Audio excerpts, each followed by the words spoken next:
I'm really excited about how all of this has kind of worked out. The first video that I saw of you were in that room there, and you just made a comment about just putting content out there. If you want to talk about comics, if you want to talk about going to the gym, if you want to talk whatever, like create it and put it out there. Find your audience, find the people that are like-minded, and if anything, it's just a virtual sitting in the room and talking amongst friends, like-minded people.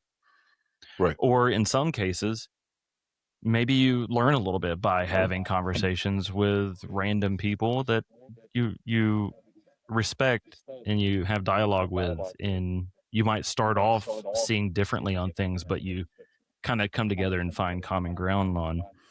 And but that video really struck me as like, oh, this dude gets an instant follow. I hadn't seen anything else that you had posted at all. I didn't even know if you were 100% like into comics, whatnot, but or whatever. Yeah. But I was like, I okay, think you well, can this see guy's that now. yeah. It's a little bit of a giveaway. But like, I think all of us a little, except Budweiser blanket guitar guy over here.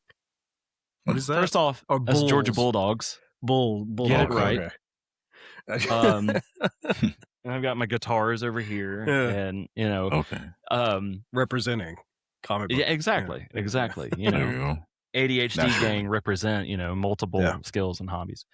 Right. Then I noticed, I was like, all right, this dude's flipping through some of your videos. I was like, talking about comics, sweet. Talking about some comics that I enjoy. He says he likes Batman. I like Batman. Like, this was a good follow.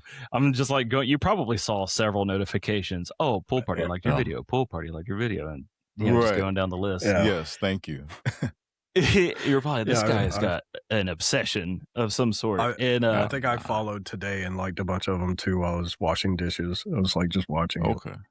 He was low key like, I guess I should brush up on his content. Like, let me look into this a little bit.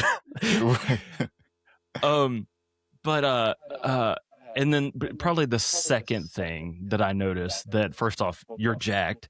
I was like, all right, so he takes care of himself. He's very much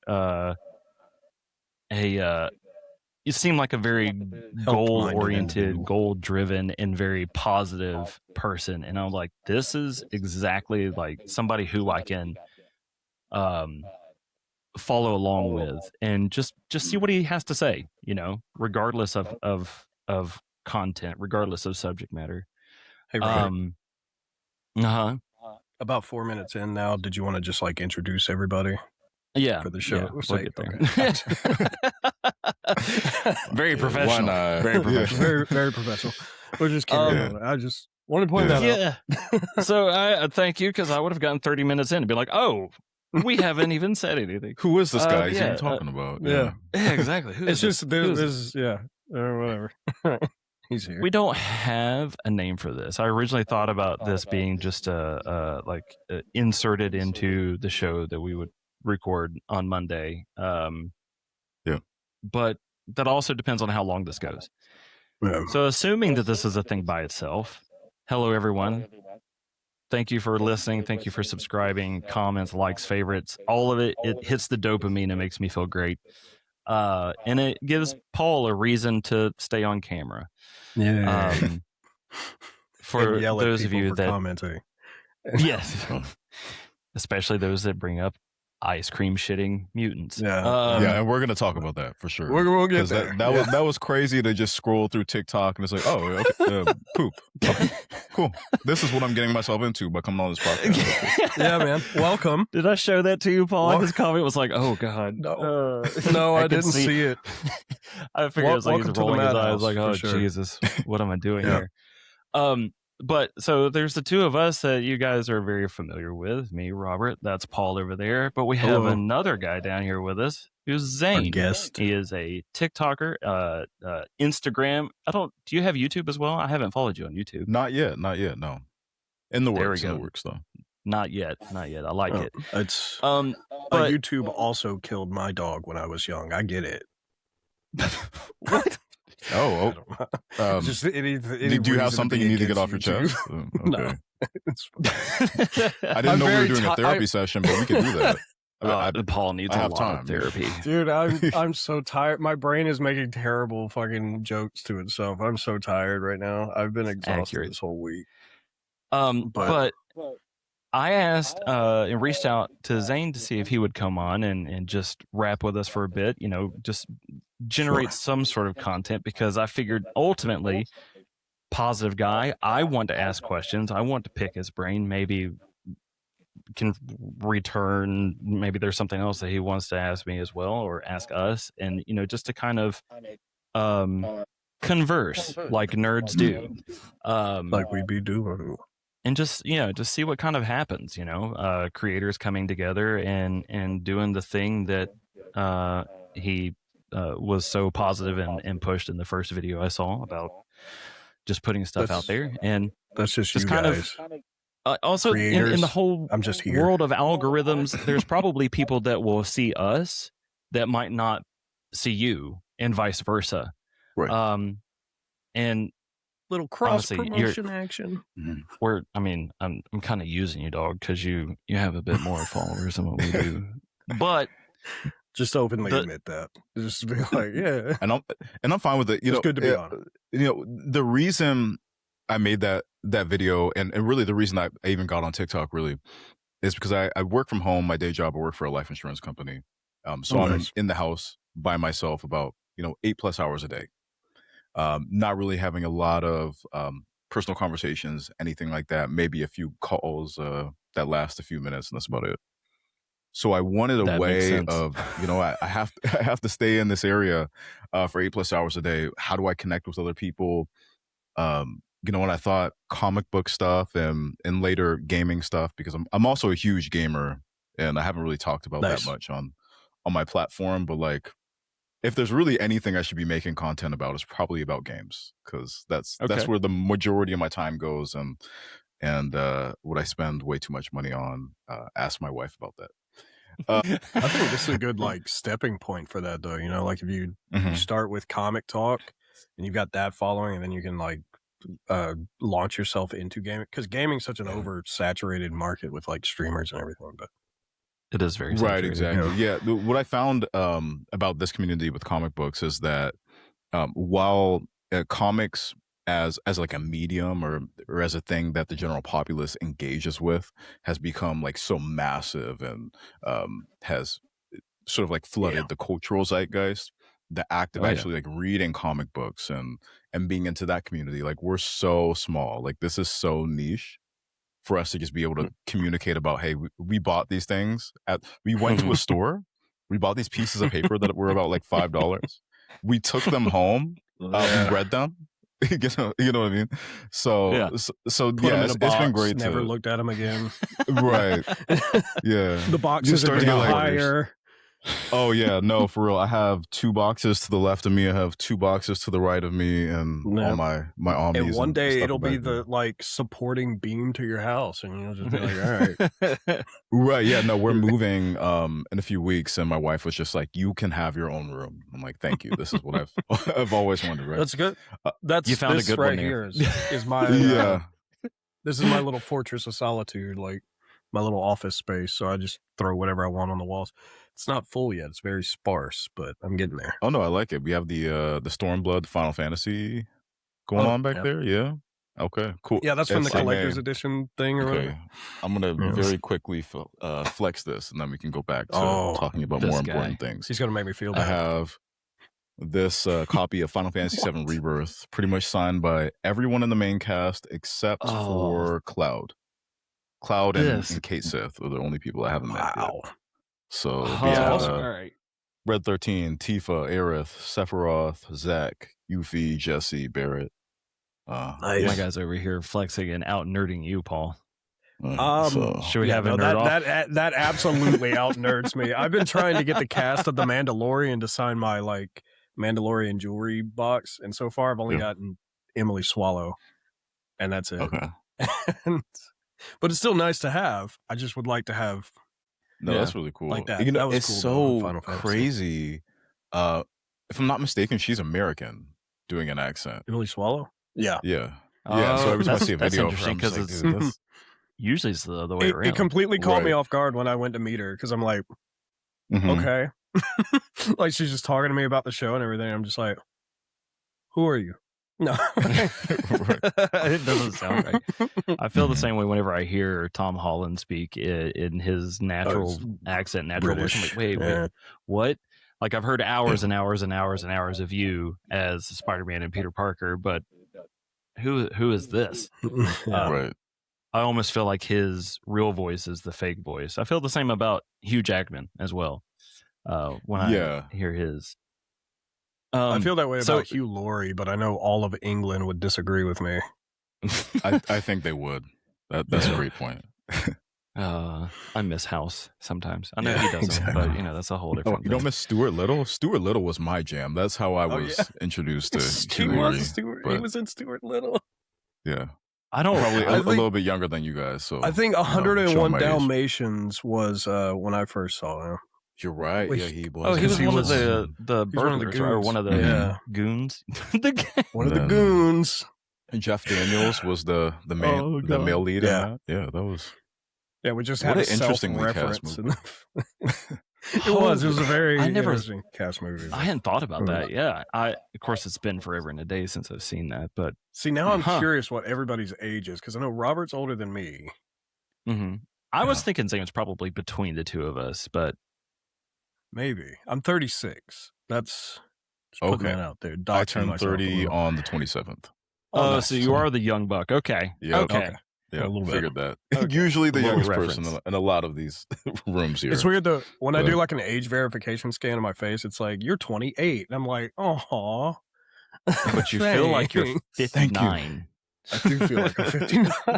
Oh man, it's the soda. Oh, I'm probably trying the to tell gummies. you. The soda and the It's gummies. the soda Yeah, and gummies. that's probably what I've been telling him for years. I was like his or today actually. Dude. What did I tell you? I was like your self-preservation abilities are just abysmal. because of my heat strokes when I was a teenager. Yeah, no, it's terrible. This guy falls apart.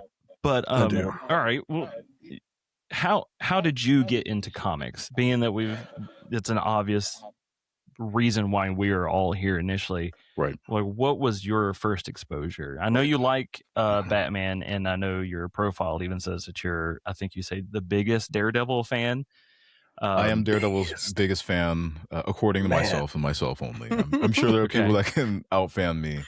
But how I got into comics, really, Nice. so it was about six or seven, when the Tobey Maguire Spider-Man came out. And, obviously that was the biggest thing in the world back then. And, how could you be a Yeah. 6 or 7 year old boy and not be obsessed with that? That's fair. Yeah. Right. So that was my like real big thing into like, okay, superheroes, these guys are cool. I like them. I wasn't like a weekly comic book reader or a subscriber. But the way that I got into actually reading comics was like we had I don't know if you guys have half price books where you're located. Okay. I'm familiar with it. Yeah. Is simpler similar to Second and Charles, I think, right? Or is it like almost like used books? Is that right? Right, exactly. Yeah, it's so like so like a secondhand used store. book sort of chain that we have here in the Seattle area and other places throughout the West Coast. But really, I would go through like the dollar bins they have there, like the 25-cent bins, which I wish they still had. And just like anything that looked cool, anything I could find, get my hands on. I mean, I read, stuff from like, the older like Marvel team ups to Inhumans to Damage to just like weird, obscure stuff all across the gamut. And then, I would have the occasional trade if I can get my parents to buy me that. But I feel like how I came into a fair amount of comic book knowledge, so to speak, was just getting those 25-cent books, whatever they were, reading the encyclopedias like I just talked about in a recent video right. as well. Got a little bit that's funny. older. A little bit older. I'm saying like 2003. It was like a year after Spider-Man came out. I got a little bit But- wiser, a little bit All older. right. A little bit. smoking cigarettes and started walking on a cane the next year. But Daredevil came out, and as much as we want to make fun of that movie for being of its era and having Fuel and Evanescence in the soundtrack, which Evanescence I'm actually seeing in a few weeks. And I cannot wait. Well, I'm a little bit more jealous of you now. Yeah, I know they have a new album that just dropped too, didn't they? They did. Yeah. I haven't listened to it quite yet. I'm mainly going to see Spirit Box because they're touring with them. Unfortunately, I can't hear that one song without thinking Daredevil every single time, though. And it's of the Evanescence, yeah. But I love that movie. I've unapologetically said that I've loved that movie forever. It's on recording. Yeah, it is. It's in one there of we our go. Okay, so we'll have to to schedule the retrospective then. We can make that a whole thing. Oh, that's all. No, I seriously, I was watching some of your shorts and I was just like, I love this man already. Because he said something about like, there's only one Wonder Woman movie nobody saw. 1984, and I was like, yeah, because I gave him the same list that I gave you, is to kind of somewhat prep it, and I didn't read it, and he's talked about the second Wonder Woman frequently. 1985. I've talked bad about a lot of things, but true. 85. So do they say that you hate women too when you say that you don't like the Wonder Woman movie? I think I've been very objectively out there saying I hate everybody, but we have actually brought that up a few times on the show where I'm like, yeah, I hate women, whatever. It's like three or four episodes ago, I think we started off, and you were like, yeah, you hate women, right? Don't you? Yeah, and you were saying you didn't like something. I'm like, oh yeah, Robert hates women. I forgot. That was. But I saw your I think it was when I was taking Absolute Green Lantern off of my pull list. Because I just kind of fell off with it, and it was because I hate women. Yeah, because it's boring. It's a very boring book. Yeah, I tried, man. He was sharing it with me, and it's like that first couple of story beats. I was like, oh, that's interesting. With Hal Jordan. Okay, it's all gone now. Okay. Yeah, that's fun. So I know you also have said that you're a big Batman fan. So yes, I am. Yes, on this arm. Yeah, I know. Yeah, Tim Roberts got there's always someone with a way cooler Batman tattoo than I have. I don't know about it, but you'll appreciate it. He's got all the villains, and not all the villains. But he's got a bunch of stuff. Oh, that's cool. So we have the Two-Face coin, Penguin hat, Bane, the Riddler cane. Let's see. We got. There's one on here that if you get it, you're certifiable, in my opinion. I think it's just the wrong color, but he insists. Oh, then we have like a Venom syringe. Was that supposed to be? I think it was supposed to be the fear toxin because it's got the little stills in the liquid. Oh, then like a little leaf poison ivy. Okay. Yeah. And then is that a set of goggles? What am I looking at? Yeah. Little red goggles. Yeah. Is that supposed to be like a Talon? Or is this eluding me? Talon would be pretty Mr. Freeze. That's for Mr. Freeze. Oh, yeah. Okay. Yeah. And of course, Joker and Harley. Joker. There we go. In the court, Oh, yeah. Hell yeah. I love that. This is the one that I'll always wait for people to come point out or see. And it's that bandage. Hush? But yep. Okay. There you go. Go. This guy knows what's up. He knows what's up. Yeah, I'm kind of a Batman guy. Yeah. I was like, the hats mixes Pedlick, and this is just guessing wrong entirely. Yeah. The artist, I asked him last minute. I was like, "Can we add Scarecrow and Mr. Freeze in here?" I was like, "Yeah, anybody else? Like Croc or whatever." I was like, "No, I've got to draw the line somewhere, else I'm going to end up with Condiment King on my arm or something like that." You got to have Condiment King and Clock King and Calendar Man and. Oh man, okay. We'll have to talk about Clock King, maybe even off air, because I'm very fascinated by that character. I'm not even joking. But anyway. I like the Brave and the Bold version, but we'll get into that another time. We absolutely can. So, street level fight, and I'm going to do my boy dirty. No prep time. Batman versus Daredevil, because we know prep time is undefeated. So hit him immediately, putting Batman against Daredevil. Okay. I mean, because I think it's fair to say, all right, so I don't have a lot of experience with Daredevil. I absolutely love the current run. It's opened my eyes to Daredevil. Just like baseline Daredevil, though.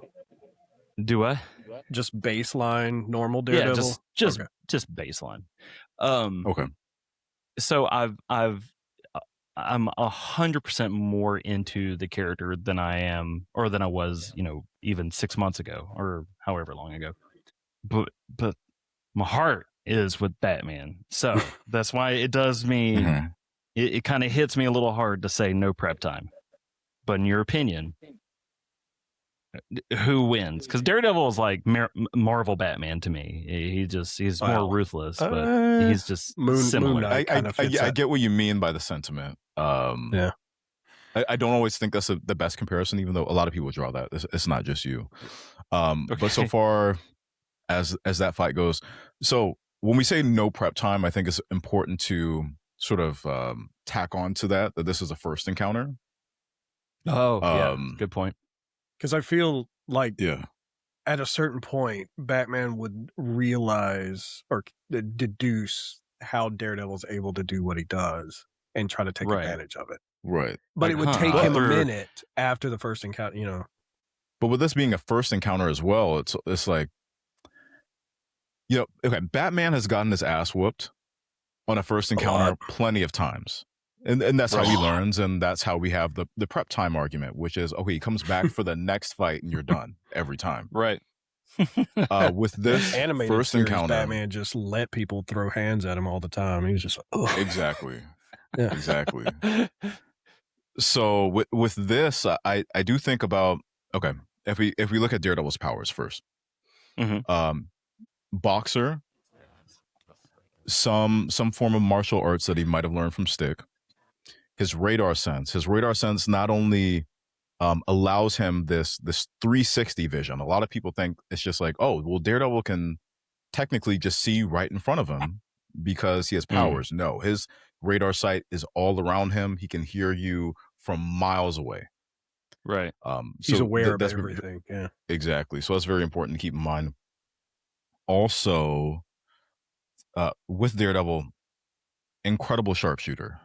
There's this moment in Chip Zdarsky's run where he has an encounter with Punisher, and the Punisher's like, "No, you're a pussy. You can't do anything. Like, I'm not afraid of you, Matt." And he just turns around and he's like, "Yo," grabs two guns. Like, if you knew what I could do, like everything's done if I pick up a gun. You're lucky that I don't do this. I'd be worse than you, right? Oh. So if we put that into perspective, they talk about it in like the movie and stuff, though, like how being blind, but also like his sonar and stuff, it kind of enhances his balance and feel of the world around him and stuff like that. Yeah, that makes sense. That makes sense. Okay. Exactly. So that's how you can have like a CGI Ben Affleck like doing all these flips and shit, and then dropping from you leave CGI 9 stories Ben down. Affleck alone. Yeah. So taking all those things into perspective.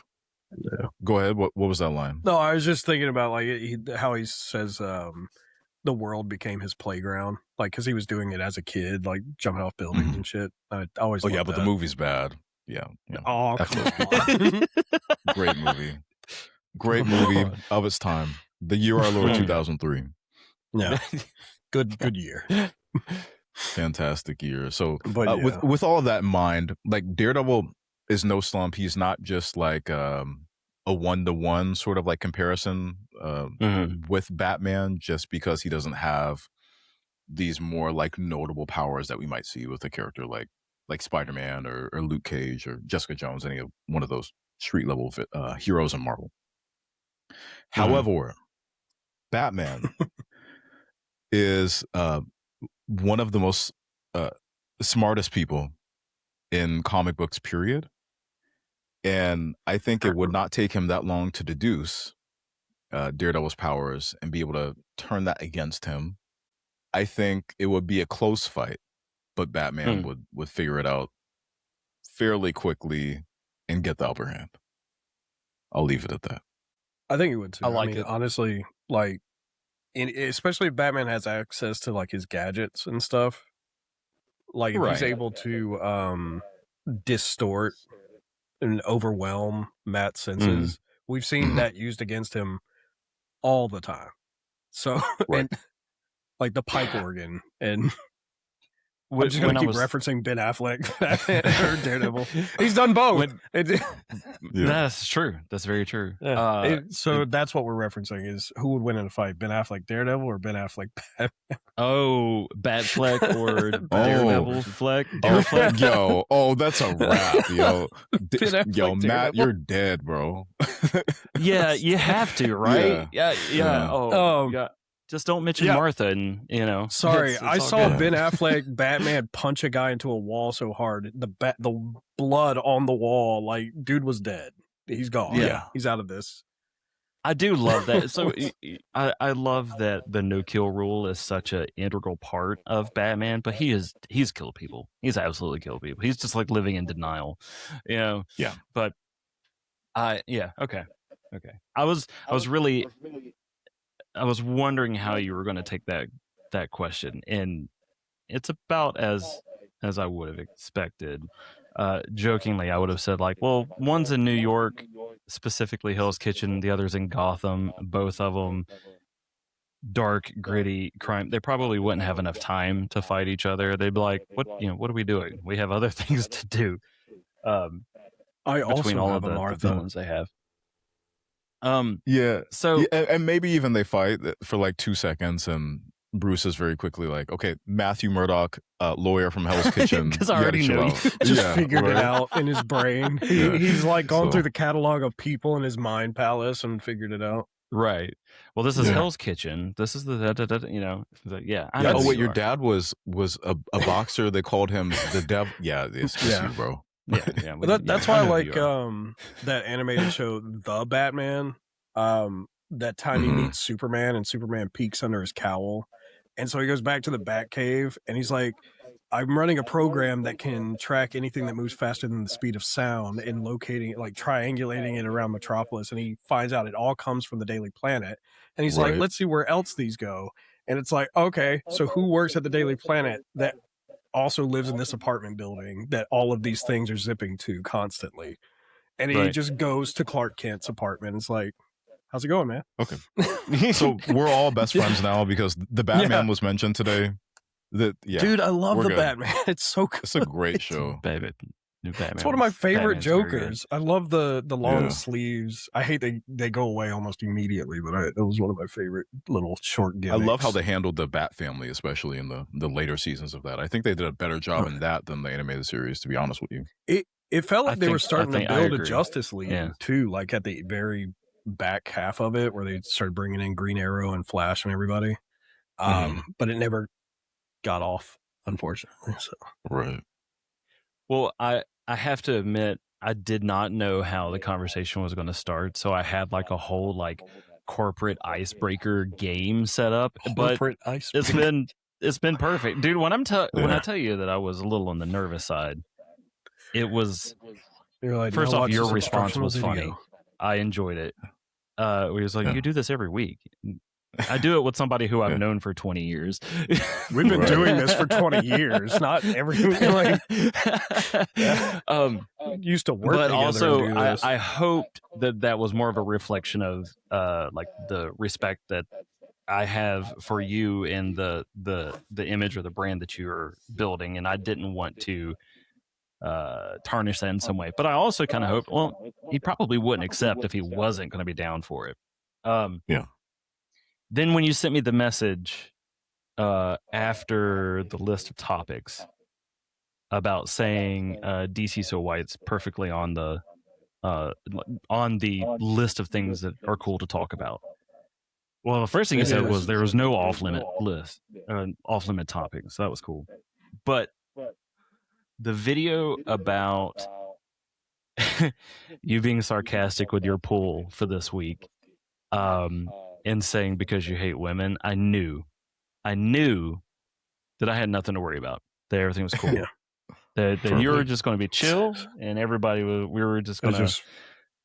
Even if we disagree about something, it's perfectly fine. and you're of similar mind and positive, and will not be like a lot of people and just immediately go to the fringes. The best example that I have personally is when the all female Ghostbusters came out. I'm a diehard Ghostbusters fan. There are parts about it that I like. There's a lot of parts about it that I don't. But instantly, I hate women. Yeah, if you don't like it. So you saying what you did was a definite green light to me, that I felt like that you would be the perfect person to ask questions and to kind of pick the brain a little bit. That's like the main issue with a lot of that stuff now too, is like you can't have an opinion anymore and it not be an ulterior, like a bigger thing. It's like, oh, you didn't like this? Well, you must hate women, or you hate black people, or you hate history, or you blah, blah, blah. It's like, no, I just didn't like the movie. It wasn't good. I didn't enjoy it for me. Yeah. I personally do think it's funny that you had that interaction and you have that video after you speaking your opinion about Wonder Woman. Yeah. And it's like, wait, what? How these two things are not matching. And I was like, they're not congruent. Mm-hmm. Right. It's like there's a massive void of just a little bit of critical thinking, or a little bit of like, this is a 30-minute video. Yeah. Surely it's not going to be his entire idea, his entire thought process, his entire like reasoning. And you even said it too. You're like, this is short form. And that was even more of like maybe he would be down for a long form conversation. So now we're going to put the pressure on and be like, all right, tell us everything you feel now about women. Right. Go. Well, I do know right off the bat that the subject of an Absolute Wonder Woman series, or Absolute Wonder Woman being moved into mainline Wonder Woman, is a bit of a passion. That's very obvious. That's a strong topic for you. Mm-hmm. And the DC So White, DC Blackout boycott was and is a strong and passionate topic for you. And I'm excited for two reasons. One, I feel like it's a good position or good opportunity to talk to someone from like our point of view as your default white nerdy guys. That's me. To ask questions to a default black nerdy guy. Because we don't get that opportunity very often. Yeah. Because I want to understand like your perspective in regards to DC So White, because we will never have the same experience and perspective. And I really want your 100% thoughts on the Wonder Woman, because I think you kind of changed my mind on it. I was 100% in. I was like, if there's even a mention of an Absolute Wonder Woman series, I would be totally in on it. In the segment we just recorded, the one that I sent you, I even said that Absolute Wonder Woman increased my interest in the character. But your reply, and I believe you even said that you didn't agree. And I'm curious as to why, and a little bit more details. Mm-hmm. So yeah, we have some good things to talk about, and I'm excited. Not to bring the mood down or anything, but Batman rules and dogs drool or something. I don't know. But obviously, but women, women drool. Women, girls, no, never. No. Never. If you're watching this, leave. No, please keep watching. I can tell you, our fan base, first off, they definitely gravitate towards ice cream poop and toilet humor. And even though we don't have toilet humor, typically, we go blue. We do Gooner bait because the joke is that Marvel's writing is currently so bad they have to have Gooner bait covers to sell books. And so that's why we choose female and male Gooner bait. It depends each on week. the Marvel book. I mean, they slowly improve. Some of it's absolutely. I'm being 100% honest. You could tell us both to go fuck off, and that's perfectly fine, and I'll still post it. well, no. Do I agree with the quality of Marvel Comics right now. I think as a brand, like outside of books, Amazing Spider-Man has actually really gotten back on track with that's Zeb Wells writing, or is it Kelly? I don't know. Someone's gonna correct me in the comments, but whoever's writing that right now, great work. Not to spoil too much, but they made a certain villain. Norman Osborn is Spider-Man right now, and it's awesome, freaking dope. Thanks for ruining it. No, that does sound awesome. I think we're on like issue, like we're in like the 40s now, but I dropped it at issue 12 because I'm like, man, I'm just kind of bored of it. And then at like issue like 10, it's like, hey, Norman is actually Spider-Man right now. Is this still following the continuity of Mary Jane being Venom? Is that still like yes? So that's still within the continuity too. All that to say is that with Uncanny X-Men, Amazing Spider-Man, and then Stephanie Phillips, Daredevil. I think they have some interesting things going on right now. The Daredevil series is so good right now. There's also like 9 different X-Men running, so I'm just stopped caring as much. Yes.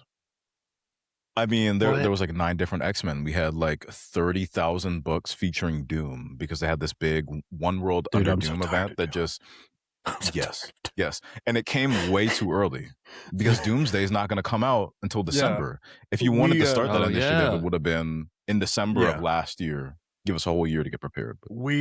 We were taught very early in the show's life. We were talking about there's so much Doom, Dungeons of Doom, Challenge of Doom, and then at one point I went to Walmart and I found Dr. Doom Oreos, and we rated them on the show. But it's just like this oversaturation of Dr. Doom, and it's just like, man, you guys still haven't put out a movie or anything. He's not, and like the hype is dwindling, like nobody cares anymore. And there's a part of me that's wondering if that's because the movie was originally slated to come out in May. They then pushed it back, but I don't know if their strategy was already set in stone, and they're just like, you know what, we have to stick with contracts, especially from the comics.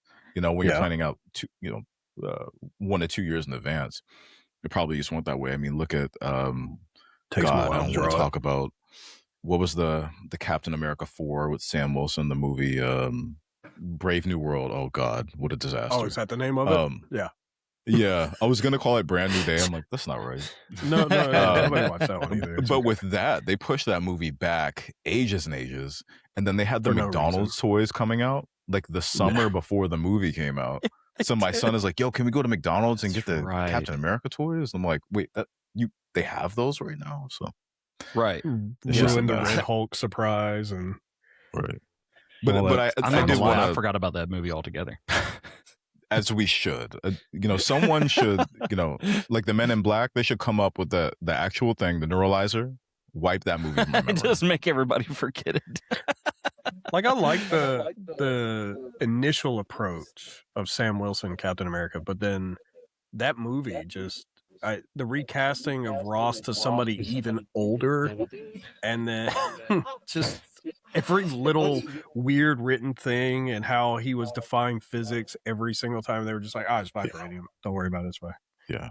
The problem was that everything that should have been in the Captain America 4 film was in the the Falcon and Winter Soldier TV series. TV show. Yeah. Like, that's the Captain America 4. And then they're like, fuck, what do we do now? What do we do now? Let's do another Hulk movie that's not a Hulk movie. Let's do that again. Right. How did we get here? We're talking about the quality of Marvel books and Gunnar bait. Yes. This is what happens. this is the show. This is what happens. Yeah. No, you're fine. If you're not keeping us on track, Rob, I'm gonna get us back there. We'll find our way back. Thank you for holding the string tied back to the start of the path, because we lost. The guest of the show is the rudder. It's my show now. No. Yeah. He's in charge. But pool party DC also pals. has their fair amount of gooner bait. I mean, look at what we're getting with like Nightwing books and whatnot, and how Dude, the conversation is less about they're less about Nightwing and Dick Grayson as a character, and just more about like look at his ass. So that's Look at where his we're at. butt. He is a Bloodhaven's ass. Yeah. Every week before I, say, all right, the Gooner bait pulls of the week, Paul's just like, all right, is it Vampirella or is it Nightwing? Yeah. Vampirella doesn't even exist anymore. It's this just week a it was weekly thing. Batman. It's just nice, Bat Fractions had Speedo Batman on the cover. That's right, because it was a swimsuit week. Yeah. But yeah, so it sounds to me like the writing for Marvel has increased and goes greatly. I heard similar about the most recent or the current run of Fantastic Four, which is an IP that is the furthest away from the front of my mind. But I might have to come back around on that then. I'm enjoying Deadpool too. I mean, when it comes to I just wish the adverts would go the fuck away. There's so many in Marvel books, and it's just like I'm watching a YouTube video that I see all the little ad spots, and I'm like, and it's 2 minutes of my time wasted. It's just like, all right, it's out of control with Marvel books, especially like let's see, I'm trying to think of the ones I'm currently reading from Marvel. Uncanny X-Men, Daredevil, and Punisher Captain America. Yeah, Punisher. I read the first 2 issues of Punisher, and I did like those, and I haven't read it since. I'm still pulling it. It's pretty good. I have to get caught. Yeah, it's pretty good, but it's just the ads in that one I've noticed are like way worse than any of the other Marvel books that I've been reading. Yeah. And there's no way Punisher is cracking the top 20. So it's like, why aren't you? Why are you putting ads in that one? Right. Yeah, exactly. Like if you're gonna put it in Spider-Man, get it. Whatever. Yeah. Right. I'm not gonna hold it against you, but we're talking about like one of the least read Marvel books on the shelf, and you're gonna inundate me with ads. It's insane. Yeah. That's still crazy to me that is one of the least read because of. I would think that would be one of their characters that's kind of like in the zeitgeist right now. It would just the acceptance of the character with how great. What's his name? His little TV current actor, John Bernthal. That's right. Yes, John Bernthal. Yeah, he had that little special and his own show and everything. Got the movie coming out and everything. Like you would think it would be higher up than that. And they had the Red Band release, and everyone's like, "Oh, it's going to be good, right? It's going to be not watered down." They did team up. They did Daredevil and Punisher, and then he's going to now have a team up with Deadpool, and there's going to be Deadpool and Punisher. So they're really pushing Punisher a lot lately. Right. I mean, I wish they should, but the writing has to be there, though. I mean, that's just because what do you do with a guy who doesn't have powers and just has guns? And it's like, all right, you've seen this guy kill one guy, you've seen him kill 1,000 guys, but it's like, how do you keep him interesting? And I think that was part of like that new run too, where it was like, oh, he couldn't kill people, and then I'm not going to spoil it. You haven't finished reading it, so that's okay. Appreciate that. Sorry. Sorry, I had to hold back a second. I was like, wait a minute. Like eventually the brain cells connect. It's like he said he only got the first 2. Yeah, you're like, wait, did that happen in issue 2? No. Let me not say anything. Yeah. I think the main thing with Punisher for me as a character and a brand is that he kind of has a villain problem, and I actually feel the same way about Wonder Woman, and we can get into that. I think Punisher would disagree with you. Yeah, they're not a problem if they're not alive. But when we're talking about like, okay, name top 5 Punisher villains. It's like, okay, we have like Jigsaw, Tombstone, maybe. And that's a Spider-Man villain. Right. Yeah, and at that point you're just getting into like Spider-Man adjacent, Daredevil adjacent characters. The Russian. The Russian, yeah. So that's about all I know. Right. Maybe he has a problem with the owl every now and then, which is a Daredevil villain. Yeah. Right, exactly.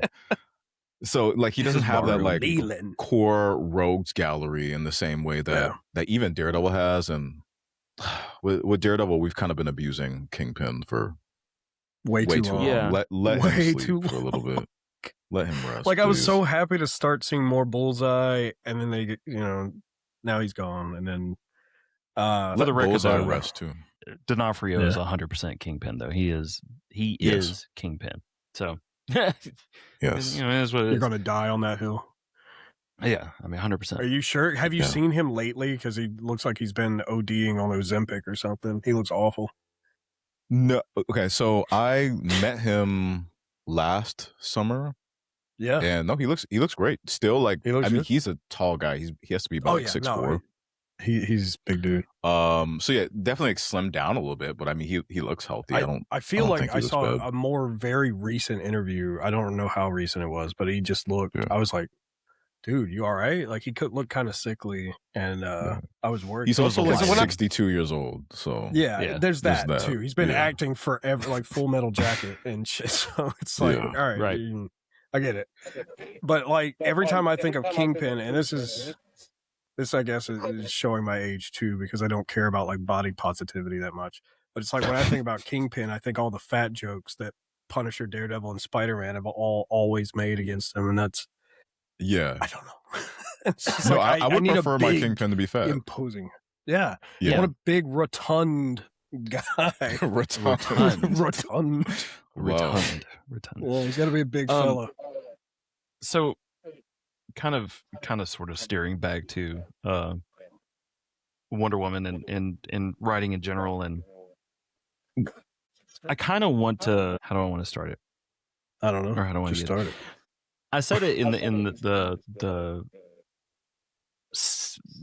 little tidbit that we did on Monday, that, and it can kind of apply to Punisher as well, where high tides raises all ships, in my opinion.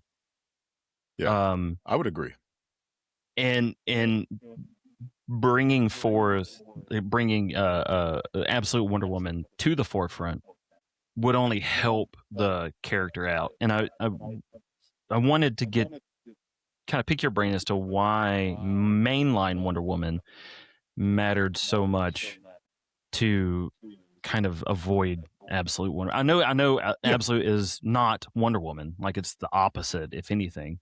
But because it deconstructs, like he already just talked about that. Like, it deconstructs what Wonder Woman is, and if you don't know what Wonder Woman is, how can you appreciate, the Absolute and everything? Yeah, but I mean, if I can even expand upon that, okay, first I'll start with the idea of deconstructions. Really, the Absolute universe is a deconstruction of our entire mainline DC universe. Right. Whatever Earth you want to call that now. Earth and a bunch of numbers. Right.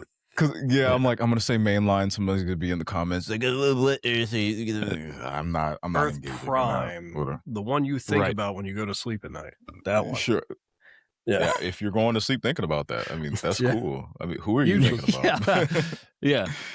But the entire idea that, okay, Darkseid is going to create a universe and where he is essentially God, and he's going to win, and all of our heroes are at a disadvantage that is inherently deconstructionist and relies upon our general understanding of the mainline, again, whatever you want to call that universe, our mainline DC universe, right? Mm-hmm. So when we talk about, okay, who is talking about Absolute Batman? Who is Batman when he actually has a parent that's still alive, but his dad, died in sort of like a quote unquote like mass shooting sort of thing? What happens when he's not rich and he lives among us? He's a blue collar guy. If you want to look at Superman, who is Superman when he doesn't have a support system? Who is Superman when his family, that the House of L, is at the bottom of society? They're not like the scientific leaders of Krypton. And then going to Wonder Woman, who is Diana when she doesn't have her sisterhood, when she was raised in hell, and by traditionally someone who is one of her biggest villains. Right. And then what we've learned, not in this past issue, but the one before that, when Diana has this power to draw people into her, to get people to love her. What do we make of Diana then? Is are we drawn to Diana because of her powers or because of who she is? That and Absolute Wonder Woman cannot, I don't want to say like cannot be interesting, but is sort of like fundamental that you understand who mainline Wonder Woman is, because they're in conversation with each other. That's the entire point of the Absolute universe. Right. So while I do appreciate the idea of, if we make an Absolute Wonder Woman show, it will bring more eyes to Wonder Woman. And I'm the same way. I think Absolute Wonder Woman got me into reading more Wonder Woman stories as well. But one of my biggest fears, and I didn't address this in those videos, but one of my biggest fears is that people are going to say, hey, this is Wonder Woman with an effing sword and a skeleton Pegasus. I don't want that other Wonder Woman. Give me that, and give me that forever. She's too cool. I don't want the other one. She's too cool now. Then that becomes your status quo for the character. Yeah, that's what made me pick up. What happened with Robert? I mean, I had watched the Linda Carter series in reruns and as a kid, and it was okay. I didn't follow along on the cartoons because I thought an Invisible Jet was stupid. Well, she didn't have her own cartoon, I don't think, did she? No, it was she just said like Super Friends Super Friends and whatnot. Yeah. But and I thoroughly enjoyed Gal Gadot in her presentation and her acting of the character, but I didn't really care about the character until I saw this absolute badass with the Buster Sword. I was like, it sparked it. It made me go like, oh, you know what? Maybe I should pick this up. Like, this looks cool. Yeah. I'm enjoying Batman thoroughly at this point. I think it was by like issue 8 or 9 when I picked it up. And it has made me very much more interested in the character. But I wonder if that's because I approach comics and the characters in a bit of a different way. Like, the first questions that I started asking myself were what is the difference between this character that I'm loving and enjoying and the character that I've always known to be around, but I had no real interest in. I couldn't even tell you why I don't have any interest in her, or didn't have any interest. I don't think that's much because she didn't than like movies influencing people to go read comic books if they've only ever experienced the movie. Well, that's not the exact, thing. So then that influences them to go buy the comic and kind of support comic. But that, whatever. Yeah, but they don't always do that, though. And I would argue that they typically don't, right? Yeah. And then now we have a point, or we've arrived at a point to where Marvel as a company is allowing their films to dictate what happens in the comics when it should be the 100%. Other way around. And I think that's been very problematic. Series and video games, and because like the Avengers video game, it was criticized heavily for just being like, oh, this is just like Temu versions of the actors, and right. And it's like you can't even get a Marvel game that has Iron Man without them trying to emulate the Robert Downey Jr. Like that's all you're ever getting forever. Yeah. Like you're never getting the 1990s Iron Man cartoon Tony Stark ever again. And that's the same thing with like Guardians. Like, God forbid you liked, Guardians pre-James Gunn. There was just like a period of a decade where they were really going with it. It's done. Yeah, the cool Peter Quill before Chris Pratt, gone. It's gone. I Drax as a dangerous dangerous character in the Marvel universe, done. Killer of Thanos. Yeah, like saxophone player, gone. It's all gone. Okay. I can understand that. I mean, and I've fallen guilty of that too. Like, I don't want. Well, like if I'm looking at just like the Hot Toys or these statues or whatnot, if they are representing something from a movie, I want that actor, not necessarily that character. And I would even say that that's the same thing applies for voice actors. You know, like how dare anybody try to voice Batman that isn't Kevin Conroy, or isn't trying to mimic Kevin Conroy. You know, I could kind of see that. I guess it also kind of applies to. I saw a video that you did not too long ago, and it actually kind of spins off into other thoughts that I had about the DC So White that you mentioned about your son who's 5. To him, Spider-Man is Miles Morales. Yeah. And if he were to walk into a comic book shop and try to pick up Amazing Spider-Man and doesn't see Miles Morales, is he less likely now to do that, or to go back and pick up some of the more classic Amazing Spider-Man? So I mean, yeah. And first, let me correct you. His favorite Spider-Man isn't Miles Morales; it's Spin, because they have this the animated like preschool show, Spidey and His Amazing Friends, and they call him Spin, and they call Gwen Ghost Spider on that. They call him Spin. Okay, right. I didn't Which I know somewhat that. appreciate that they're trying to differentiate the right. Yeah, give him his own identity, even though. There was he's some Spider-Man. animated thing, I feel like, where Miles Morales showed up and he started taking the name Spider-Man, and Nick Fury got all pissed off at him. I can't remember what that was. But that's another thing, like how you were saying with the movies dictate things. It's like Nick Fury's just Sam Jackson now forever to everyone. Right. But yeah, I mean, we know that came first out of the Ultimate Comics too, so... But were they trying to emulate Sam Jackson in Ultimate? I feel like I remember something about it trying to emulate Will Smith at one point. I just can't remember. No, I mean, because even they made an Ultimate Spider-Man game in like 2005. Yeah. But even though, like, in the Ultimate Spider-Man game, that was very much a Samuel Jackson impression or impersonation. Yeah, I guess. Right.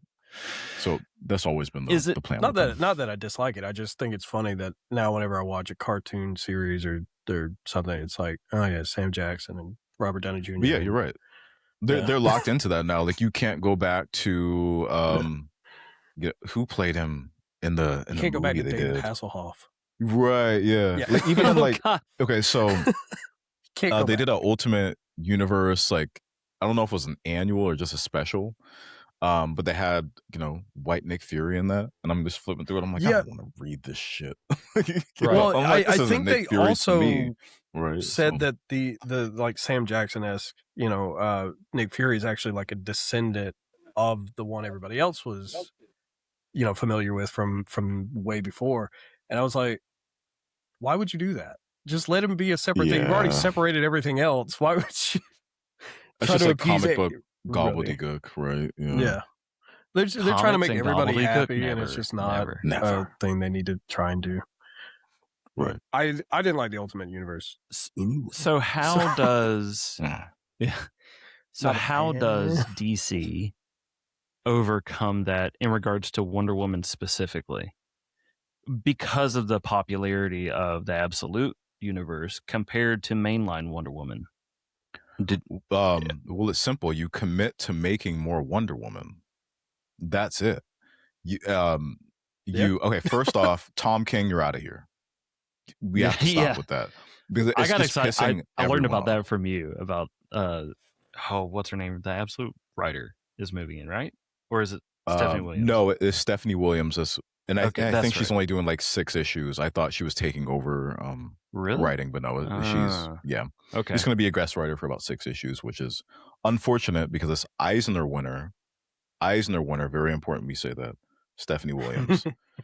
I mean, that should be a no-brainer then in that case. Right. But the people at DC have this strange fascination with everything Tom King, whether it's adapting Woman of Tomorrow for the Supergirl film. We have a Mr. Miracle series coming up, which Why? Okay, I am excited for that because I love Scott. But why though? One of my favorite characters. Yeah. That's fine. But why? Like I did see another one of your videos where it's like, why are we doing Supergirl and then Clayface, and it's just like it doesn't. What are you trying to do? What's the direction here? And it's just like, what's the direction with Mr. Miracle? It's when you announce that, hey, our last attempt at a cinematic universe in DC was so disastrous that we're going to trash this and start from scratch without any end universe explanation. Yeah. You need to do Superman, Batman, Wonder Woman, Trinity. The Trinity. You have to get that out of the way. Yeah. Then if you want to say, okay, we've established that we can, maybe we do 2 films a year, we'll get like a sequel to Superman, and then we'll get a Clayface, and then we'll have a sequel to Wonder Woman and a Mr. Miracle show, or even a Mr. Miracle movie, a New Gods movie. Please do a New Gods movie. Oh yeah, we'd love to see it. I'd love that. But they have to commit to doing more Wonder Woman across games. Unfortunately, the game was canceled. Yeah, and the studio was shut down as well. Got shut down. Yeah, right. We just talked about that too. Yeah. So it has to be games. It has to be you need to do a Wonder Woman movie immediately. If you're gonna do Paradise Lost, the show that James Gunn announced, where it's just gonna be on Themyscira, you need to do that. But the general audience needs to be able to consume more of it. Get back into Wonder Woman, I believe, before we do an absolute Wonder Woman show. Because I think the second you start doing absolute Wonder Woman, people are gonna be like, nah, fuck that regular Diana. Give me Buster Sword Girl. Give me 7 foot tall muscle mommy Wonder Woman. Give me Rhea Ripley as absolute Wonder Woman, and that's a wrap. And I understand at that point it was Rhea Ripley. Is there value in? I don't want to say mixing the 2 characters, but because I feel like that might be too obvious. But I guess maybe making mainline Wonder Woman more edgy, like maybe they've give her tried a big that. ass sword. I don't know. They've tried stuff like that, but I mean, they've also done I've seen interpretations of Wonder Woman where she's not the, string being kind of look from that everybody's used to from either Linda Carter or the Justice League Unlimited, but where she's more built like you would assume an Amazonian woman should be. Like she's taller and broader and less feminine, more masculine. And those tend to be my more favored depictions because it's like she is a warrior. Yep. She, she's an Amazon. She's this, that, and the other. She's a demigod. Like she should kind of give off that vibe. So maybe mixing it for whatever they're going to end up doing isn't a terrible idea. But who knows what they're going to fucking do. But here's my problem: we don't have these conversations about Batman. We don't have them. Yeah. Or at least we stopped having them about Superman as of late. Very, very recently. People have been joining the David Cornsweat side more abruptly, it seems like. Yeah. I got you. Like we very much have been like, okay, Batman needs to be a little bit more of a serious character, a little bit darker, whatever that means to you, a little bit more grounded. Superman needs to be in direct contrast to Batman. He needs to be hopeful. He needs to wear bright colors. Wonder Woman, they're like, is she super tough? Is she super loving? Is she, all these things? I'm just like, is she even a woman? No, really though. Is she are going to get Elliot Page to be Wonder Woman? Okay. Well, let's take it in a different direction than I was going. Sorry. But I guess what I'm getting at spoilers, is man. Paul can be a little out of pocket sometimes. I can't. That's why we love getting about the Odyssey right now. It's fair enough. Yo, Elliot's looking jacked. Good for them. I'm gonna go with them. I don't know their pronouns. Sure. But all of that to say is like, Wonder Woman, Diana can be all of these things. She can be loving. She can be tough. She can be violent when she has to, without going all into something that she's not, if that makes sense. Like, and that those core tenets are all within absolute Wonder Woman. as well. Right. That's why I'm not saying like don't make absolute Wonder Woman, because that's still the character, the core tenets make other stuff first. As you were just describing that, I was like, those are literally the things that I do enjoy about absolute Wonder Woman. Like, there have been times where I'm like, man, she's kind and she's thoughtful and she's very much like, oh, I need to, get this away from the city. There's too many innocent people here. Like, she's very motherly almost. And then at the same time, she's telling a Greek god to go fuck themselves. Like, it's one of the few books, one of the few runs that there have been actual moments where I'm like, oh shit. Yeah. What let me go back and read that again. Let me build that again. And some of that is dialogue, some of that is art. Just the attitude is like, okay, this is what I would want from Wonder Woman. Like, this is it has both sides of that spectrum that you're talking about. And that's why I'm wondering if maybe almost make her, I would think making mainline Wonder Woman unapologetically that, like, almost undeniable. Like, you just can't avoid her. You can't. She needs to be likable. Like, right. Yeah. Right. I think a good approach would be like the fish out of water sort of thing, like the fresh out of Themyscira, experiencing the world, the things we take for granted sort of thing too. We've seen that before in like Justice League War or whatever that animated movie was, where she comes over and she's like gets super fucking excited about ice cream cones. And it just pulls out her sword and a crowd's like, ice cream for everyone. So I like that too, but it would be a nice balance to all the other characters are slowly pushing into it, that already are familiar with everything. Yeah. I would also be sort of like hesitant in saying that, okay, this female character just needs to be likable, and that's the thing we need to focus on. I think everybody needs to be likable no matter their gender. I don't even think that it's been a question of her being likable. It's just it's got to be more than that for me. Gal Gadot had a little off-putting moments here and there. I'm just like, ugh. Right. So like as a screenwriter, we're always talking about, okay, well, your characters don't need to be likable. Your protagonist does not need to be likable. They need to be someone that we can root for, who we can emotionally invest in, right? Because I mean, there are plenty of characters, we're talking about, we'll keep it in comic books, like the Joker film. Like, I wouldn't say Arthur Fleck is a super likable character, but he's someone that we can root for because he's been through some things. It's clear that, he has some, mental and emotional deficiencies that make him who he is. So we want to see him win until he sort of starts doing some unsavory stuff that we can't. Right. Exactly. So I think we can apply that same sort of logic to a character like Wonder Woman, and really any protagonist in comic book media. They need to be someone that we can root for and just get behind. I think they did that incredibly well in the Patty Jenkins Wonder Woman film. Even though I don't think, okay, obviously Gal Gadot is not the greatest actress in the world, but Patty Jenkins and even Chris Pine. I feel like Chris Pine was able to give a performance that she could, or I should say, Chris Pine was able to bring a lot out of Gal Gadot in her performance.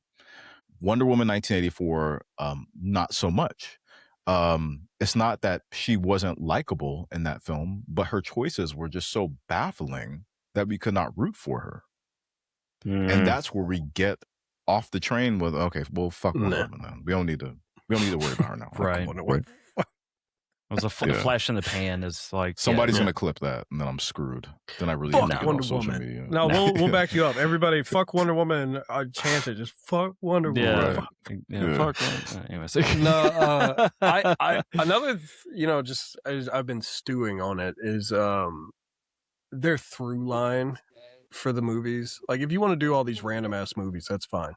But like, there needs to be some kind of something that we're following through the journey. And it felt like we were getting that at first. Like, Peacemaker in Creature Commandos, we had Rick Flag Sr. He even showed up in Superman, and it's like he's the sort of villain they're building up in the background because he's got that whole alternate dimension prison and everything like that, or whatever.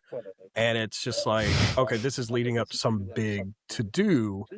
And then it's like, okay, Supergirl comes out. We've lost that through line.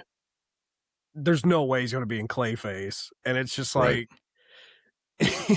where are we going with it? Is he going to even bother showing up in the next Superman movie? Is it going to be important by then? And it's, you know. So I wonder if that's also pointing to like, is it a continuity issue from film to film? Because one thing Marvel did do very well, especially first on, is building all these characters up and making them important to you and making them. I think they've started to do that though. Like that was like the benefit of having TV shows first, was like they kind of get these characters out, and then the Superman movie introduces interesting, like Mr. Terrific in Superman was. I want that movie. I wanted to Mr. Terrific movie. Yeah. You know, like I wanted to see. I can't wait for Lanterns to see Guy Gardner get what's coming to him. Yeah, I'm down for it. But like I want to know more about this version of Hawk Girl that they put in, and it's like you've already given me all these characters, and then you were like, oh, and here's drunk Supergirl in the last 5 seconds. We're gonna have a whole feature film about her being that for whatever. I actually got psyched though when she showed up. I was like, okay, all right. I mean, it's neat, but that's all it was like a sort of, oh yeah, Supergirl, cool. She's got her costume and everything. She's ready. She's fine. Right. We don't. Yeah, but then the actual fault of the Supergirl film is that they don't really give you anything to invest into the character until halfway through once we start exploring her backstory. When I was watching the movie, I'm like, if I'm reading the script, I'm like, no, you put that up front. If I'm in the edit bay, I'm like, should have been at the very beginning. Restructure this. Put it, because when I saw that, I was like, yo, like Millie Alcock's acting in that. Beautiful. Oh yeah, I don't hate her as Supergirl. A lot of people have been attacking her for her looks or whatever, and I'm like, shut up. Since you brought that up, I want to kind of sort of pause. Why is that has been such a big narrative that I've seen, is not a lot of people talking about whether or not they're interested in the movie for XYZ reasons, but they're like, oh, she's ugly, she looks like a bridge troll or whatever. I'm like, what? They did the same thing to old dude that plays Adam Warlock in Guardians of the Galaxy 3. Like they were making those same kind of comments, dude. And I feel it definitely like solidified that my brain does not work like a lot of people's brain. it's people have like a certain image in their head of what XYZ characters should look like, and then everybody's still up in their fucking bag about how people look, because we can't ever let that go. But but I mean, when we're bringing up Adam Warlock, I feel like that's more of a thing of which, like, with that, we had waited so long to get that character. And I mean, look, they did Infinity War without version. Right, they did Infinity War without Adam Warlock and Moondragon, which is already crazy, right? Yeah. So it's like, okay, now we finally get this character, and he's not just this like super masculine looking sort of dude. Yeah. And they make jokes about that. That's kind of the thing. I think like the story of it was he was undercooked anyway. Like he was still a child, and he didn't get to fully. And it's like, okay, well, that's a weird thing to do, right? But when it comes down to, we're talking about women in comic book movies, and women on the page as well. It's like everybody just wants people they want to have sex with, or they can goon with, over. That's why we do the goon cover. Right. So, if they don't see that Millie Alcock is this like traditional or has that like traditional idea of what a female superhero could look like, whatever that means to them, they're gonna riot. And I feel like that's incredibly unfortunate. I think it might also be a blame on DC slightly. Like all the animated stuff and a lot of the comics and everything, they traditionally make Supergirl this just like smoking hot model-esque like kind of individual. And that probably, again, stuck, which I'm surprised coming off the TV show. She was very, average looking, I would say. I mean, she's pretty. Sure, whoever that actress is, I can't remember her name. But it's like, I feel like that show might have been popular enough to have been like, knock that idea out of people's head. But, we're talking about people that are probably living in basements and right. And that was not doing very Melissa well. Benoist. Yes. Yeah. From she was in Glee, yeah? Yeah, I believe so. But they complained about her too. Did they? They did. And I mean, I didn't really. Very attractive woman. And they had a problem with her too. So, there's also just that thing of just like, if you're a woman in a comic book movie, you're just going to get backlash. Period. Yeah. So, I feel like there's always a lot of controversy just around Supergirl in general and like Power Girl and the back and forth of that a lot. So, but we've been trying to tell these Supergirl stories for a while. Even Injustice 2, the game, was a Supergirl story, And it's like you can't tell a Brainiac story without a Supergirl story. And it's like, I was hoping Supergirl was going to lead into more Brainiac background Thanos style villain situation or maybe even showing what's going on with fucking Peacemaker stuck on an alien world. Maybe no. It's like really lean into that. You know what? Since you brought up Injustice 2, hold up. Oh, God, he's gonna flex on me again. God, last flex for the pod. He's so goddamn cool.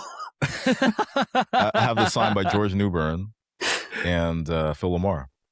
And I got him signed as Green Lantern. I'm like, don't sign as Aquaman. Don't sign as like, Aquaman. come on. Yeah. How dare you, sir? It's funny. I was thinking earlier when you were talking about the where he walked off. I'm here. Yeah. Okay. He's gonna here. one-up me, isn't he? Okay. He's gonna try I'm trying to equal the playing field a little bit. Yeah. I got a rep for a pool party at least a little bit. It has absolutely nothing to do with comics, but I have a Kevin Smith signed Funko Pop. That's kind of comic. He's done, which is kind of comic, and then he did Daredevil. The more thing because he did. I also, like you, Zane, hate women. I got this Scott Snyder. Okay, so you just it's Absolute Batman 13 because it's awesome, and I love Catwoman, man. You know what? I love Absolute Catwoman. I love all things Batman. I am an absolute mark for that kind of shit. I would be down for a Catwoman movie. That would be cool. And if you want to try to do Halle Berry again, sure, go for it. Halle Berry, Halle Berry movie. Okay. No, it's fun. It's fun. You absolutely have to clip in the Vegeta Dragon Ball Z abridged back there if you do a clip of that. He's been trying to I think put in there. That is one of the saddest things about the failed DCU for me is that Zack Snyder was like, yo, if I ever got around to putting Catwoman in these, it would have been Carla Gugino. And I'm like, that is perfect for a Ben Affleck. That would have been great. Great. Man. I still like my favorite part of the Snyder cut is the very final, like, post-apocalyptic future with him and the Joker. That like back and forth was so good. Fuck whatever with Mara and her fake accent that she put on out of nowhere, and Deathstroke's mohawk, whatever. But the Batman and Joker, like that rapport they had on screen, finally, I thought was really good. Even people don't get me wrong, I will fucking kill you. Yeah, it was so good. It was so good. But I like Ben Affleck, but that's just me. Dude, honestly, Batfleck, I'm not going to say he's my favorite Batman, but he is. He's pretty high up there. I wish they leaned more into giving him his own movie, and the Flash movie didn't Dark help Knight things. Returns. That's me, and I don't understand why we can't have Kelly as Robin at any point in time, but it's whatever. but see that's another thing. It's just like, if we're gonna do that, we have to get Dick Grayson right first. They have to do it right. They're never just going to once get it in right. live They're never action. going to do it right. People hate on Chris O'Donnell, but I actually liked him. Chris O'Donnell would have been a good Nightwing. The fact that they kept him as Robin, he was a little for 2 older. films was a problem. A little too old. I Or think have like Tim in there or whatnot. Yeah. Slight tangent on that. The way you do Robin in live action is you skip the origin. Just don't show it. You don't need it. You don't show it, or you unnecessary. allude to it. If you want to do like a newspaper Spider-Man clipping. 2. Okay, so in Tobey Maguire's Spider-Man 2, they have the Alex Ross paintings in the beginning. If you just want to do that and just be like, this is how all of these events happened, and now he's Robin. Let's do the movie. Yeah. Perfect. Somewhat of a tangent of the tangent. I want to ask you something because you've experienced this, and I want to see if my experience was the same. And Paul, you'll know because we talked about it. Lego Batman: Legacy of the Dark Knight. Good as Lego Batman. I'm going 100% the game. I love the game. I like the it's a solid like 8 out of 10. But did their origin of Robin hit you in like, wait a minute, what? The same way as it hit me? Where he kidnapped Robin and his parents are still alive. How do you get fired from your family? Yeah. He got fired from his family. And Bruce Wayne just. I mean, it's a Lego game. I liked it. It made me laugh. I 100% get it, but the little like slide like slink away, like, well, I guess we better get out of here, Robin, or and it was just like, and his parents weren't even mad. The parents didn't say anything like, "Oh, you're fired, get out of here." They weren't mad at him. They were very much still alive. I get it because it's a Lego game. You can't have parents dying and all that stuff. But I was like, wait a minute, there are much better ways to handle this. You could they killed off Bruce's family in the beginning. They had the pearls falling and everything. It just implied what was going on. I mean, with that, it's like you absolutely have to. I mean, that is just Batman. With Robin, just I feel have like him get crushed with something, so you don't even see it. Just they could have done that too. Or Didn't maybe you say there was a giant bomb? Couldn't they have just something. fallen under the giant bomb that didn't go off? It's literally the beginning of Batman Forever. Okay. Mm-hmm. Yes. Just. But the cowards were too afraid to do Billy D. Williams Two-Face. Right. Cowards. You know what? All right, this is a slight make or break question for you. For you, Zayne. Where do you sit with Batman Forever? Loved it when I was a kid. Now I don't watch it. I don't think about it, to be honest with you. I think of it all the time, unfortunately. I'm just constantly thinking about it. Yeah. I'm thinking about Chris O'Donnell at the end, like, holy rusted metal, Batman. And he's like, what? And he's like, the metal, it's rusted and it has holes in it. Yeah. I just I think don't about know that why, stuff but all the time. there is a soft spot in my heart for Val Kilmer and Chris O'Donnell and dude. So those Tommy Lee first two Jones, movies with Michael Keaton and then the Val Kilmer one, they all do my favorite Bruce Wayne thing. They all wear black turtlenecks, wear glasses, and look out the window longingly for way too long.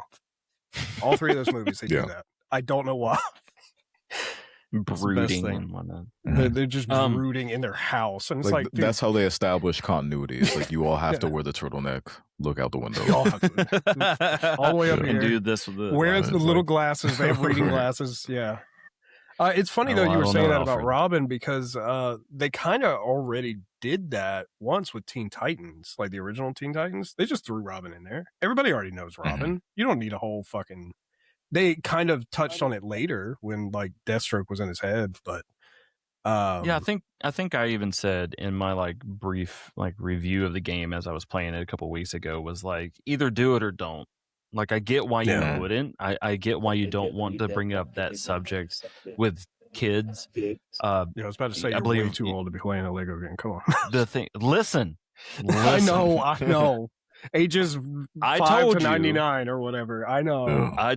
I told you. I've seen the box. There are two people that play that game. People like me who are absolute marks for Batman and children.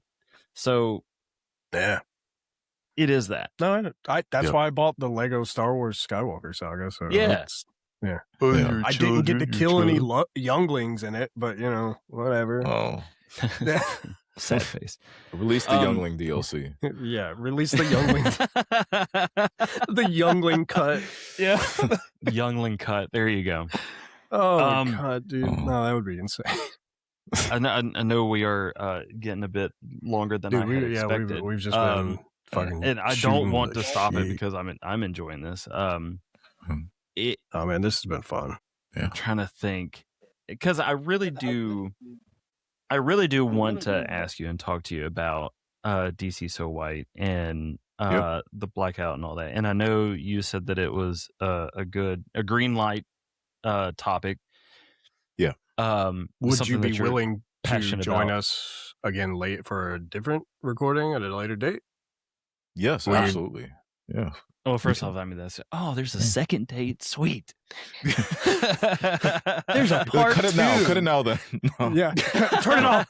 Camera, get it out of my face. Right. Honestly, is that something that you're cool with? Or not cool with, because we already know the answer to that. But do you feel like we've gone too long to also include that in? I don't want to feel like I'm rushing it or shoehorning it. Cool. Okay. No, let's do it. Yeah. Let's go. Whatever y'all want I'm to still talk jealous about. about Phil I'm the guest Lamar's here. signature, so I'm very Right? Yeah. I'm still stewing on it. I feel like if I was in the Still- opportunity to have Phil Lamar sign anything, I would really have a hard time choosing what to I get can him flex to a sign. little bit. Right? Okay. I White Ranger, Jason David Frank. There you go. Oh yeah. There you go. Yeah, R.I.P. There you go. You might have won. Yeah. You might have won just now. I don't know. R.I.P. J. Yeah. So You know what? I do. Go ahead. I'm sorry. No, No. go for it. Do it. Oh, I was just You're gonna the say. guest. I didn't have this when I met Phil Lamar, but right there behind me, that is signed by Hawk Girl. From the Justice League show. From the Unlimited. Oh, From the animated series. Oh, yeah. nice. So I Chiara. got that print signed specifically so I could go ahead and get Phil Lamar next time I see him. So wish I would I have love had that how you first say time next around, time but that like you are just going to see him, like you just have Like him you're on just your phone. best Yeah. friends. You're just going to like dial him up. Like, Right. hey man, no, I go to a lot of cons, so the usual place, It's awesome. dude. I haven't been to a lot in a while. cons. I shout out to Paul because at the beginning of the last episode, I showed what he got done for me. Are you Aaron familiar Bartling. with Aaron Bartling, the cover artist? He was at a con that Paul went to, got a book signed for me. It's the #1 Larry Hama cut for G.I. Joe. I have that too. Got it Really? sent off to CGC. He also did this. Yeah, there you go. that's Swamp dope. Thing. Swamp Thing. Yeah. Yeah. It came back as a 9.9, which I was giddy about, to say the least. I didn't know that Yeah. that was even possible, let alone from a con book. So, Dude, yeah, I picked it it's up off the been- shelf. It was like Yeah, just sitting there. It's the only one That's left. I was crazy. like, grab. Perfect.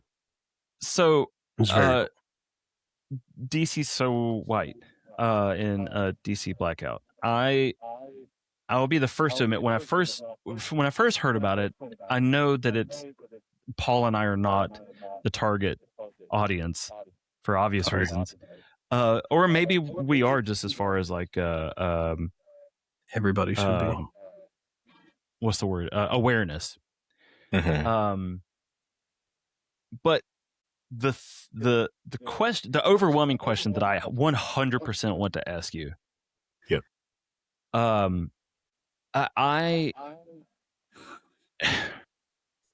like, how Is quick DC too white? what, It's the main question. how quick are you to look into media, not just comic books, but in this case specifically comic books? How quick are you to look at the creators and see who they are and what kind of background they're coming from? Because I know for me, who created it, who wrote it, who drew it, and whatnot is, I've got to be 3 or 4 issues in, and I have to be sold on it, and I have to be like, I care enough about this to find out what else they have done. And then at that point is when I find out who they are as a person and as a creator. So I wanted to ask you, coming from your perspective, how important is that, like, right off the bat? Because I've Yep.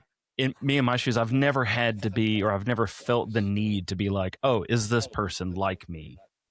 And- Yeah, well, I think that's very important to not just me, but the modern reader in general. There's a reason why we went from, for a very long time, they did not put the names of the comic writers on the cover. That just Right. wasn't the norm. Then once we really get into about like the late 90s, or maybe a little earlier than that, especially when we have Frank like Miller X-Men number and one becomes a thing. yep. We have Frank Miller, um, sort of all the people that eventually make up Image. We're talking about Right. Rob Liefeld, Todd McFarlane, and they become like the new sort of like rock stars of the industry. That's when the Right. comic industry shifts towards putting their names on the cover, and I feel like the modern reader is going to go in and, of course, be art driven when they see a cover, Mm-hmm. but then they're That's also me. going to be like, oh, okay, well, Gail Simone wrote that. Oh, okay, great. Well, I'm picking that up because I've read some of her other stuff. I like her. Or Todd Bromthal wrote this. Okay, well, I've read some other stuff from him. I'm going to pick this up. Yeah. So I think that's very important to most people. Like watching some of your stuff, like you way more knowledgeable about writers than I am. I couldn't tell you who wrote anything half the time. Like even what you were talking about with Tom King and stuff like that, and it's just like right over my head.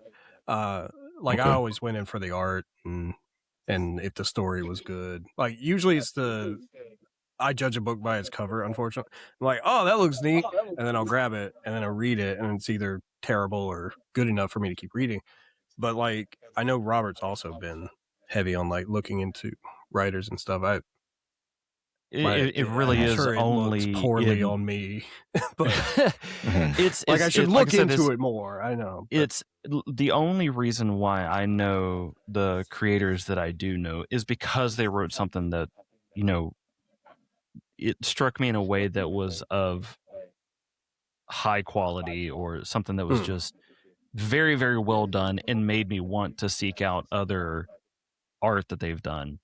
And when DC Was So White came out, specifically about creators, that was the first thing that came up to me was like, I couldn't even, I've never once thought I should look and see who created this and see how they align with me, not just race wise, but like I'll give probably the best example that I have is the creator for that Red Hood book that got canceled because she said things about I had no idea who that was.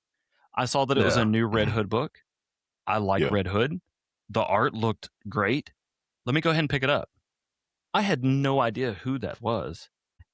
It was like, it's not the furthest thing from my mind, but it's definitely like I have to get through a number of steps before who created it is even remotely important to me. And when that came up, that was the first question that I had. I can understand why who's on the cover, like the character. I can understand, and I can get why somebody might be drawn towards one character over another. Like,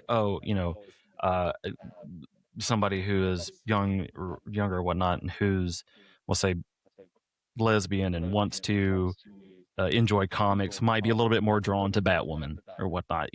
Or Green Lantern when it's Joe, relating, or relatable, like stories. I can see that because it's right up front.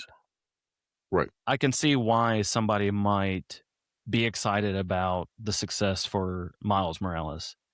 Like, I get that makes sense to me. But the creator side of it was, it struck me in a way that when this conversation was starting to come around, and I knew that we were going to have you on, I was like, man, I don't want it to be like this. Oh, you just have him on because he's coming from a different perspective. I mean, yes, but I also don't want to be like, oh, this is it. Like, I legitimately enjoy your content, your perspective, and how you approach things. And you give off the impression that you're open for dialogue, you're open for questions, even if it is in disagreement. We can be adults about it and still be cool at the end of the day, Yeah. And then, of course, you also don't like women. So, you know. Yeah. Right. That's a common That's a string that thread. attaches us. Common string. Yeah. So, common thread. Yeah, go ahead. Well, it ultimately boils down to how quick are you to look at those creators, to find out who they are, and also how quick are you to pick up characters and subject art or whatnot that is more, I mean, somebody who looks like you. Like, are you more likely to pick up a book simply because the main character on the front book is also black? You know, like, why is that something that is on the forefront of your thoughts? Yeah. I'm gonna sort of answer your question in what might seem like a roundabout way, but it'll make sense. When I pick up a book with a black character, I can very quickly tell whether or not it's a black person writing it. I have heard that. Right. Okay. So where I was just reading, it was not the most recent issue of New Titans, but the one before that. And Cyborg's in the book, and he's talking to another character who's like not black, and he's very much just being like, I'm gonna da da da da da, and you know, making. It's gonna sound weird, but like trying to like black it up.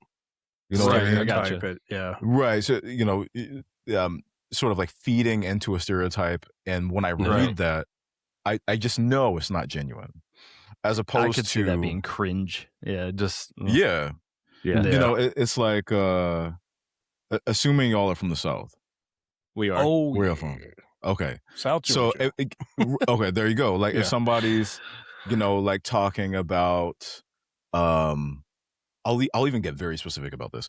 If somebody's talking about like Georgia football and, you know, saying like, oh yeah, they have a deep rivalry with the Michigan Spartans, and there are all these different things going on. You'd be like, whoever wrote this is not from Georgia. have They no don't idea what understand they're doing. SEC football. Like, Right. no, you just get that out of there.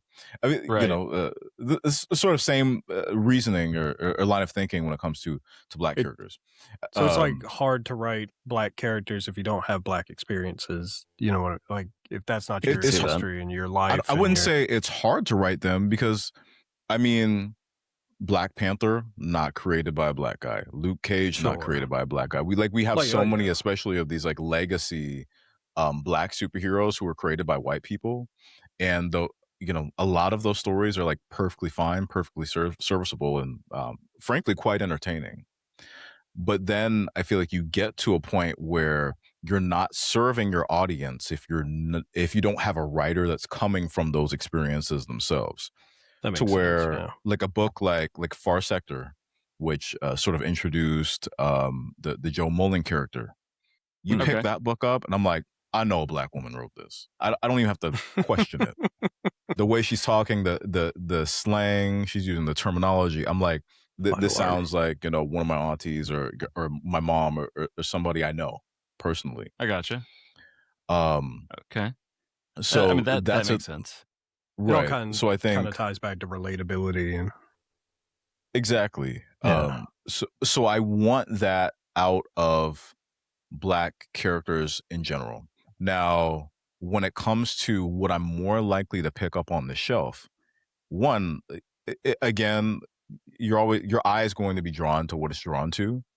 Mm-hmm. You know, whether that's Gooner bait, whether that's I was just going to say tits and ass, you know, but you know, whether that's TNA, whether that's big Buster swords, you know, whatever looks cool. That's the thing I'm going to pick up. Right. And then at that point, I'm going to say like, okay, well, like who wrote this?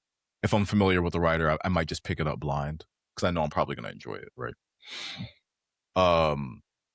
With black superheroes, I feel like one of my things is just like, does this like look right? Does this look authentic?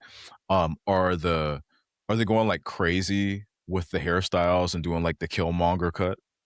Because at that point, I'm like, yeah, Which I know everywhere. black people. Right. I'm like, every time I see that, I'm like, yeah, black people weren't involved with this. It's everywhere. Did they put it on Miles in the last Spider-Man game too? Because you want to know with the Killmonger cut, not an achievable look. They had to glue that onto him. You cannot do Right. that. The fuck? It's not real. So the fact that it That's then like so took fucking over, crazy. how, you know, we got to a point where it's like, oh great, we're getting like some like authentic black hair, quote unquote, not just like buzz cuts, you know, Right. for every creative character. And I was like, oh, it's just like 9 different variations of the Killmonger cut and dreads and locks Dude, that we cannot that's conceive in real life, right? that's why I liked Zazie Beetz in Deadpool. Her Mhm. hair throughout the whole movie. Oh yeah. I loved it. Fade I that like that up. natural. Go natural. Yeah, it was oh my god. It's great. It Okay. I- Oh, I- we gotta settle stop down talking there. about that Okay. because no, That's awesome. that's funny though, that hairstyle. It's just persisting forever. Oh, well, also, I wonder sometimes if like just where. So Paul and I we're from Albany, Georgia. I don't know if you're familiar with the town or not, but We Like- down south. I remember Oh, wow. distinctly being confused. This is kind of embarrassing to admit to, Some but admittance. I remember hearing the phrase minority and thinking that it was like referring to me. And the reason why is because in Albany it's a predominantly black community. We have a historically black college there. Every city official, you know, or Yeah. it It's my black, first- black. Yeah. black. You have Like- an HBCU there. That's black. That's very black. Right. Yeah. I'm just saying the marching band was cool. That's top tier. Nobody cares about the football team. Got it. Yeah. Poor football Dude, there's just team. something about a set of quads that just, anyways, sorry. Like, you know, my first, you know, grade school crush or whatever was this very, I'm not going to say her name because I'm still friends with her, but, you know, it was this very nice, very attractive black girl, whatever. You know, it was never a thing to me. And I've never, I don't know, when that subject comes up, when DC So White happened and various other like race related boycotts or protests or whatnot happen, I tried to have an open mind about it, and I try not to be like, you know, grumpy old man. I try to put myself in other people's shoes, even though I know that's going to be absolutely impossible, and try to see it from their perspective. It just it's something that's so obviously important. I wonder sometimes if the message kind of gets lost in the presentation. And I guess we kind of have that example with DC So White because, I mean, it lasted less than a week, right? It was like, what, 3 or 4 days? 3 Because days, yeah. Nobody has attention spans anymore. Well, but it wasn't because of that, but it was because the books that were being boycotted were created by people who were being propped up by the boycott that were representative of the reason for the boycott. So it's kind of like, I guess But it's the phrase there are cutting your like- nose off to spite your face sort of deal. Right. But there are like an abundance of black superheroes that just aren't being represented at all anymore in mainline DC or Absolute or anything else. Right. I also did have the Not thought, in their own main stories, at least. I could be wrong, but I always thought that DC was fairly inclusive, especially when it comes to like LGBT community. Probably not in reference to like Black and Latino characters, and there are some that they definitely should bring out Super more. Friends, But you had Apache Chief and Vulcan and what was the other guy? El Dorado. Like they I mean, these are way old and they were based in stereotypes and stuff, but they, you know, these characters were also based on other characters that Hanna-Barbera couldn't get the rights to. So like, but you know what I think? and What I think sort of like shifted the tide is Marvel made a very distinct point to like have a whole initiative to where it's just like, okay, your new Avengers, you're gonna have Hulkling, you know, you're going to have an Asian Hulk. You're going to have Miss Marvel. You're going to have Sam Wilson be your Captain America. You know, do it. You know, talking about like the all different, the all new, all different initiative, right? So Right. they made it a point to do that, whether people liked it or not, or not, because a lot of people did not like that. A lot of people did not like those comics. I'm one of those that a lot of the comics of that time I wasn't enjoying, despite having the diversity. But they were saying, hey, you know what? Diversity really matters to us, so we're going to do it. Yeah, And Marvel they stuck was with that pushing it. for right, and they stuck with that Yeah. for, you know, just about a decade, and we're still having a lot of diversity on the shelf. Whether we're talking about like we have like Black Panther Intergalactic, we have a Storm limited series, we have Bishop now Yep. having his own limited series. Like Right. I That's can gotta go be into my cool. comic book store and see Black characters on the shelf and be like, hey, you know, we're being taken care of over at Marvel. And I go over to DC and it's just like, yeah, we're over there, but only if we're on a team, only Or if we're absolute, in a yeah. I mean, not Absolute even Green Lantern, but because it's not even that it's a good. team. Yeah, and it's also really bad. So No, that makes sense. yeah. You look Yeah. over there and just wonder blinded. It's like, it's too pale. if the books on the Marvel side are not good, is it a little bit, I guess, disingenuous, or like you're doing it just to do it and not because it's called Popular. for, I guess, or like it doesn't feel natural. It doesn't, because that's the other side of me too, is like I don't know how I would feel if I were in that community and, you know, let's just say the boycott happens and it's successful and DC's like, you know what, you're absolutely right, let's change it, and now all of a sudden they just shit out garbage. It's like, where is that line drawn as well? I think for the more record, so it was just to put pressure rather than to force them to do anything. Right. For the record, by the way, yeah, I want more signal. I want more signal. But yeah. If I a can day shift offer Batman is awesome. an analogy here, you know, if your spouse was like, hey, I really need you to start cleaning the house, so every day you clean Have the you house, actually been or at least you talking to my try wife? to. Because she said that literally like 2 minutes ago, Right. anyways, or an hour and a half ago. Yeah, she just texted me and said he's doing a terrible is the job house bringing so this up on the dirty? pod. Be sure to today. tell him. Right. So, you know, she's saying like, hey Rob, you really need to clean the house. So every day you clean the house, and every day it's okay, but you tried, and you're showing your wife that you're making a commitment towards cleaning the house.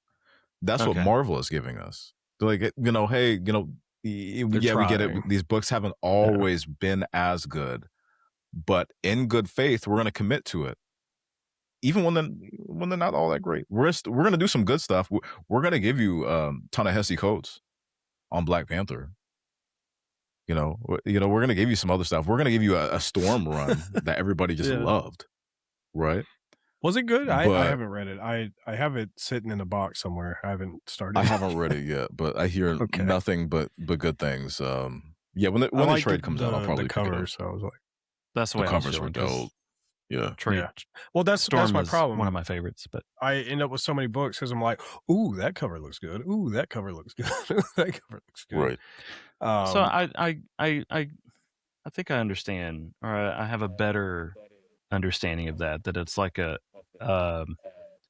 at least effort is put in, as opposed to just like, we'll get to it, you know, or and just hoping that when they do, it's just an absolute awesome book.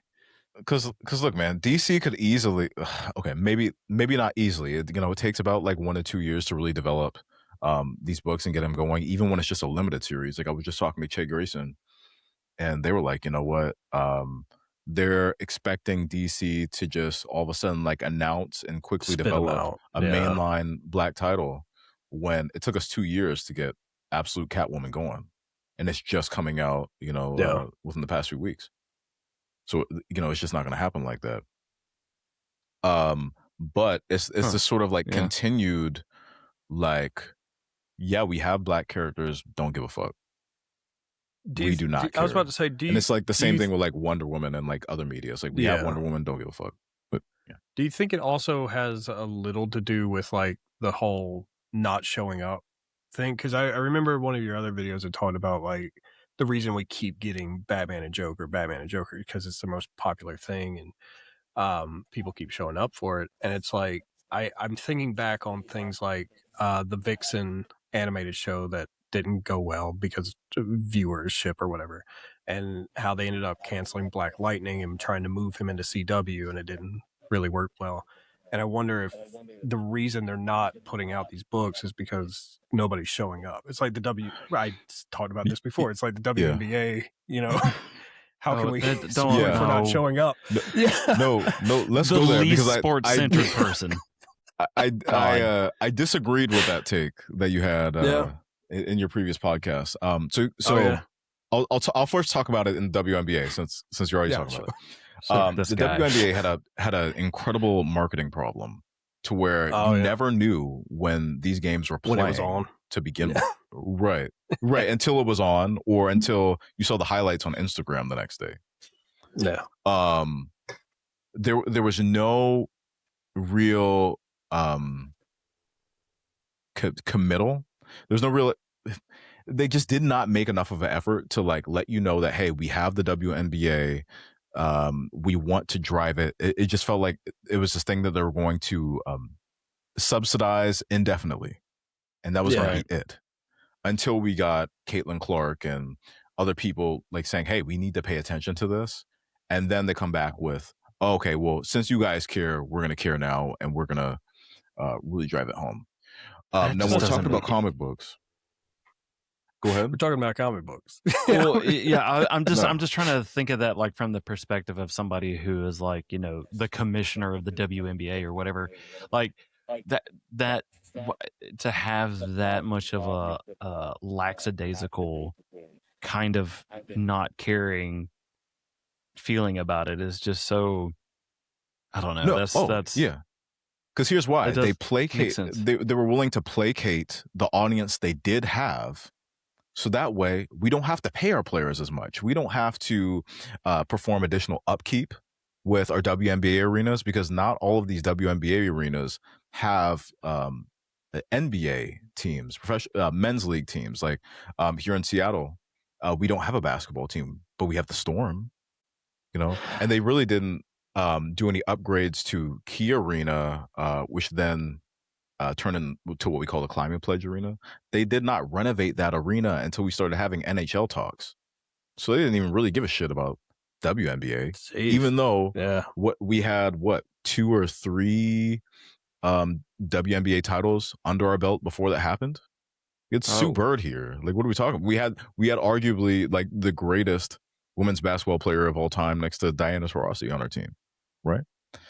So that's even more. So it is very much like a corporate agenda, and a thing that everything is everything as is everything. Now, if we're talking about comic books, let's look at a character like Batman. So Batman has his initial debut, right? He has his initial debut, very dark, more gangster sort of tales that we were exploring with the character. Eventually we get a little bit more serious, and then the comics code comes in and like, no, we're not doing any of that.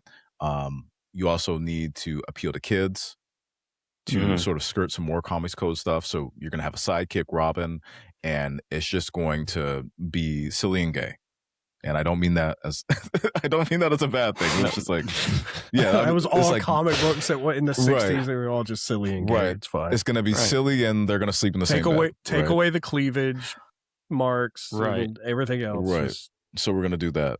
And then we have the Adam West. Well, we also have like the animated stuff. We have like the Super Friends. We have the Adam West series.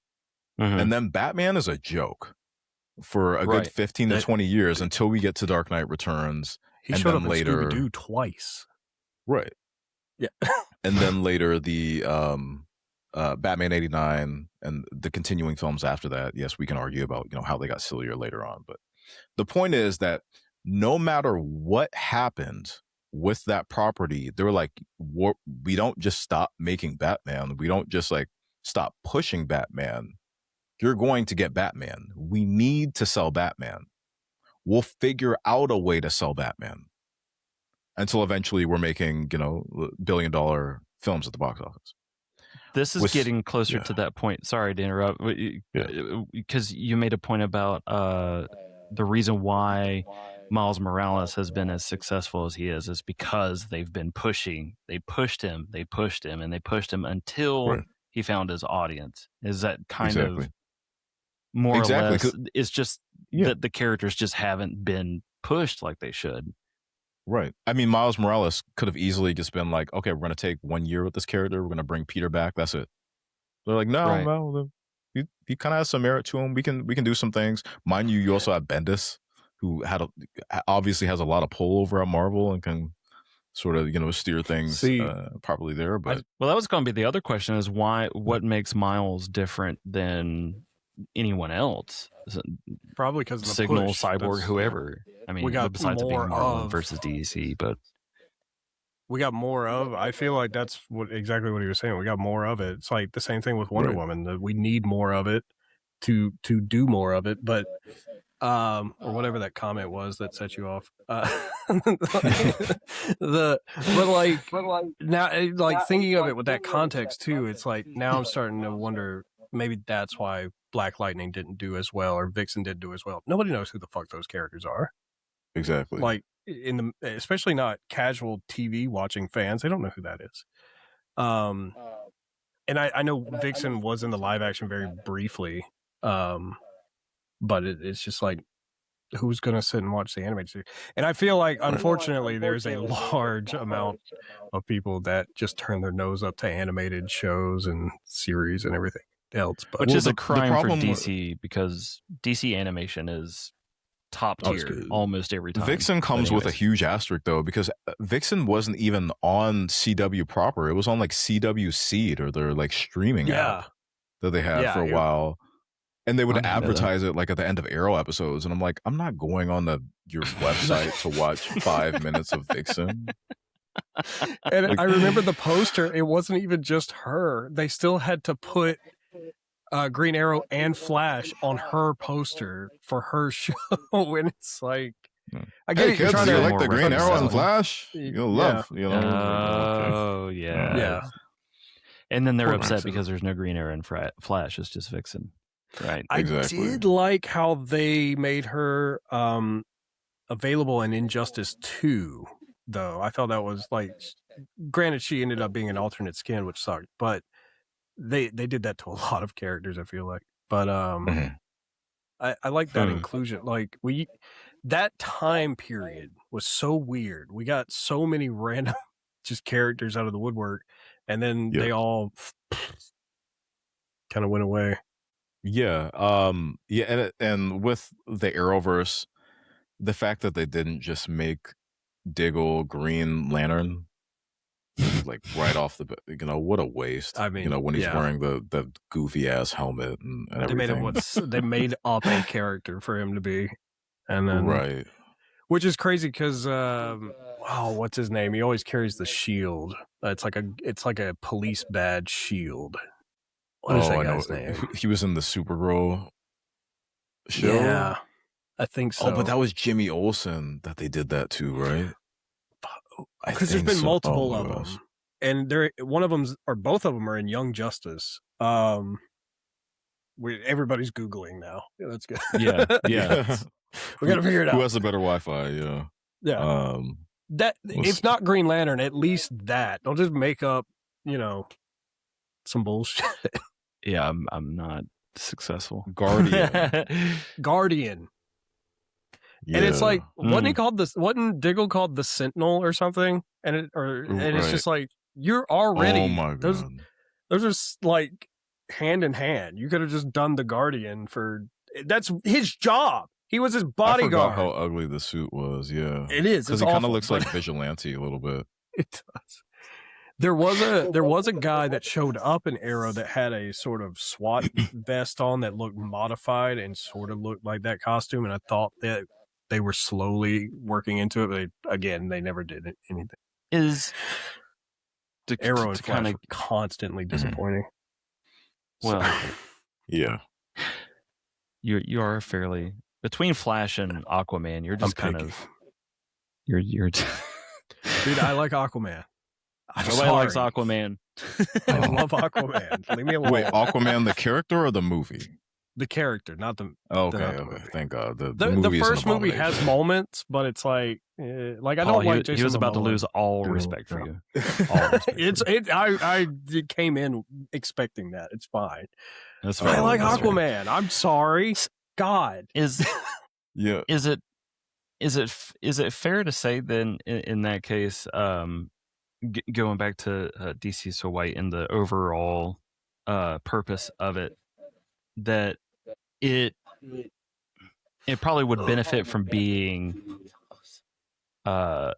pushed maybe a little bit differently, maybe more, because I like I said when we first started talking about it, I felt very much like, okay, this isn't for me. This isn't like maybe it's something that some people will probably prefer me to also participate in, but like I have no real reason to. I have no perspective like I do now because of this conversation. But the way that it's initially presented is very much like, this isn't for you. You're not in the know for this. You're not in the target consumer comic fan. Is that fair, or is it just more of like, oh, people should just ask more questions and be more open to answers? Yeah, absolutely. I think the reason why the movement went left and got shut down so quickly before anyone could start, or I should say, stop pulling comic books from DC, was because we weren't asking enough questions.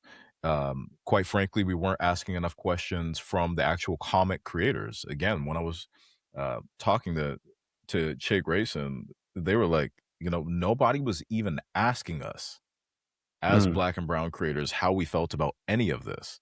They just started doing it and then expecting that we were going to sort of fall in line. So then when you get like Stephanie Williams sort of coming out and just being like, yo, this shit's kind of nuts.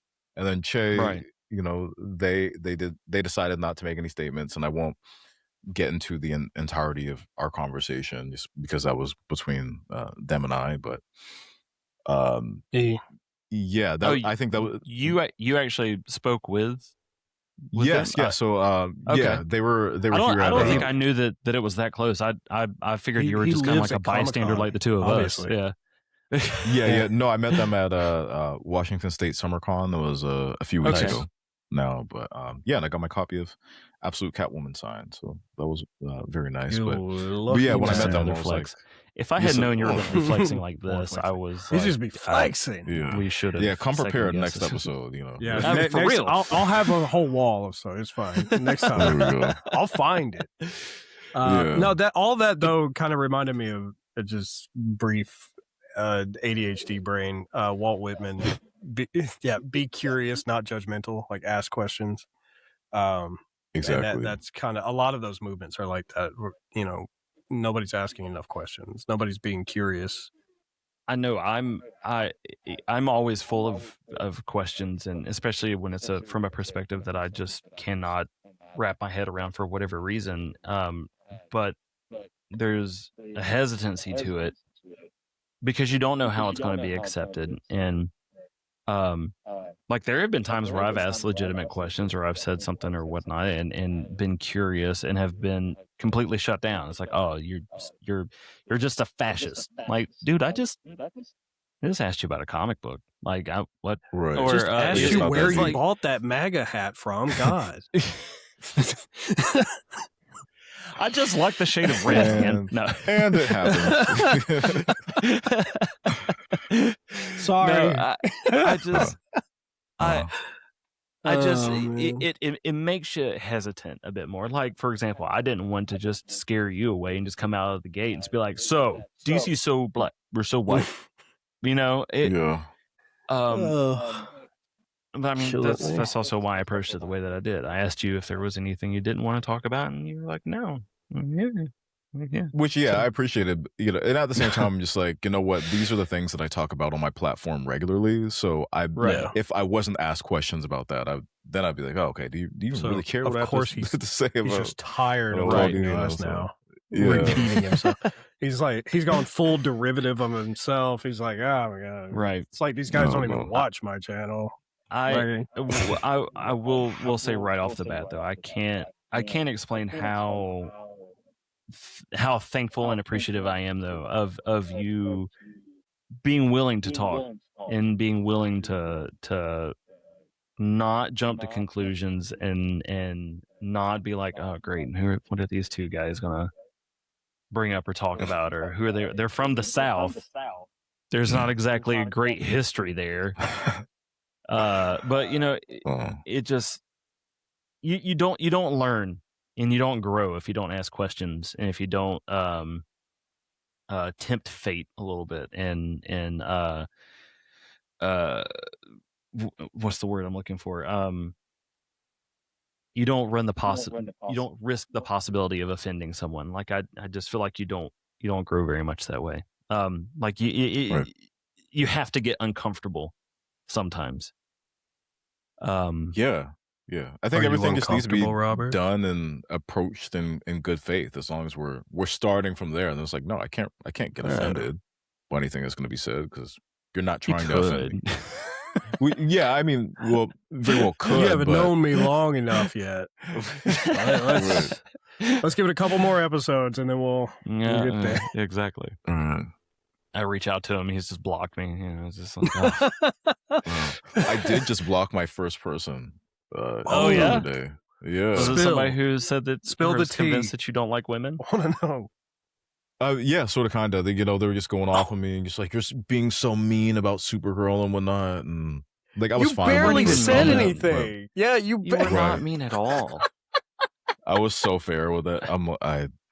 That's so funny. Oh my god. They don't watch the whole video, or they just hear what they want to hear.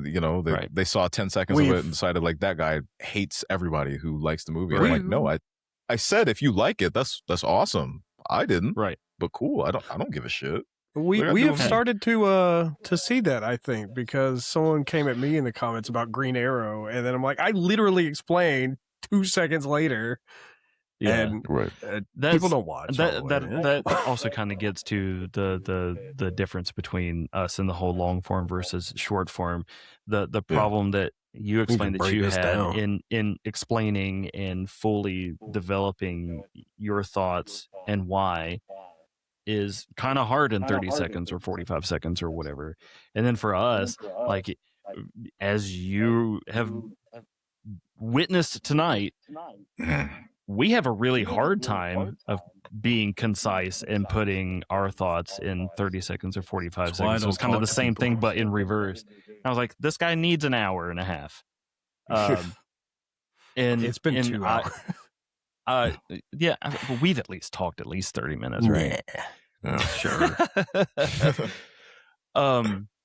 It just, I don't know. I didn't know how much we could offer, but I did know that there were some semi-important questions that I at least selfishly wanted to ask. And like I said, just your content, you're very positive, you're very open, and you're very much in the know more than. You're way more knowledgeable than I ever. And it's just awesome. I wish there were more people like you. Oh, and thank you. Me, I guess. We got to have room for, dick and fart and ice cream jokes too. Did you said you wanted to bring that up too? What did you want to bring up with the ice cream? Oh my gosh! With soft serve. What was that about, man? In general? Because I just saw the clip and I was like, okay. There's a mutant in the background at the Hellfire Gala in one book, and her name is Soft He's asking what Serve. got us to soft serve. What got us to it? Yeah. We made a comment. You brought it up flippantly. Or a commenter. It was a comment. We were talking about the origins of the punch dimension. And we were talking about it being referred or being referenced in the official Marvel handbook, which is fun, considering your video that you published about the encyclopedia. Yeah. Because apparently, even though it's in the quote official Marvel handbook, it's not Marvel canon, except only sometimes. It's like been Right. retconned and then re-retconned and then retconned again, and it's just a whole thing. Well, we posted a short about it. Then Marvel Rivals comes out with Cyclops and they mention the Punch Dimension. Yep. Like 4 or 5 times. Yeah. And Paul's just like, where are you at now? You gave us shit about talking about the Punch Dimension, and now it's official in like the Marvel I didn't say it was Rivals. official. Where are you guys at now? And somebody commented and said they don't even get pissy about the ice cream in that one mutant's ass. And then of course me being me, ice cream dimension. Yeah. I had to find out what the fuck he was talking about. Yeah. Oh, there you go.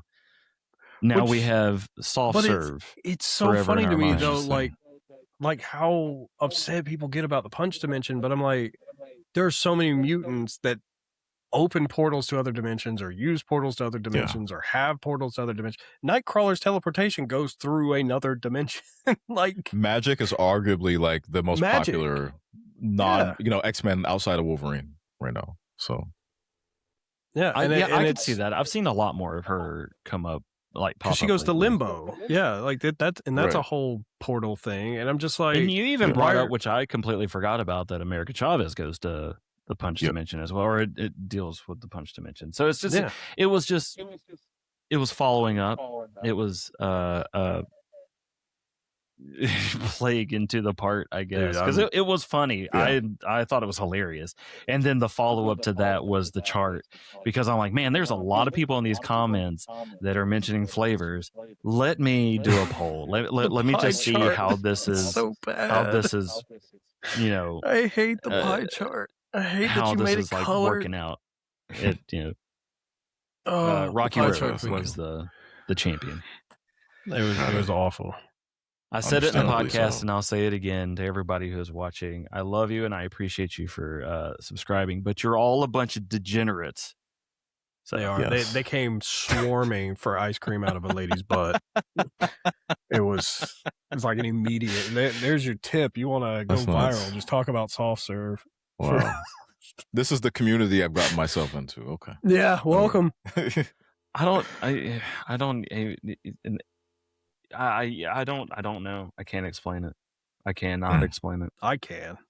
We talked about gooning for like 3 months straight, and that doesn't even get near as much. But that one video, it put us in that algorithm. Like the most seen in. I really am curious as to why. I don't know. I guess it is just because of poop.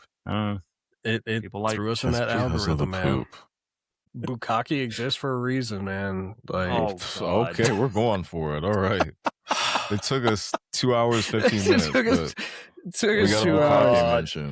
Trust me, he's holding back too. I'm not. I'm just really tired, man. It's been a long week. Yeah. We had this whole thing where it was. I know that there were 100% things that I wanted to bring up and talk about, but it has definitely been a long one, longer than I expected.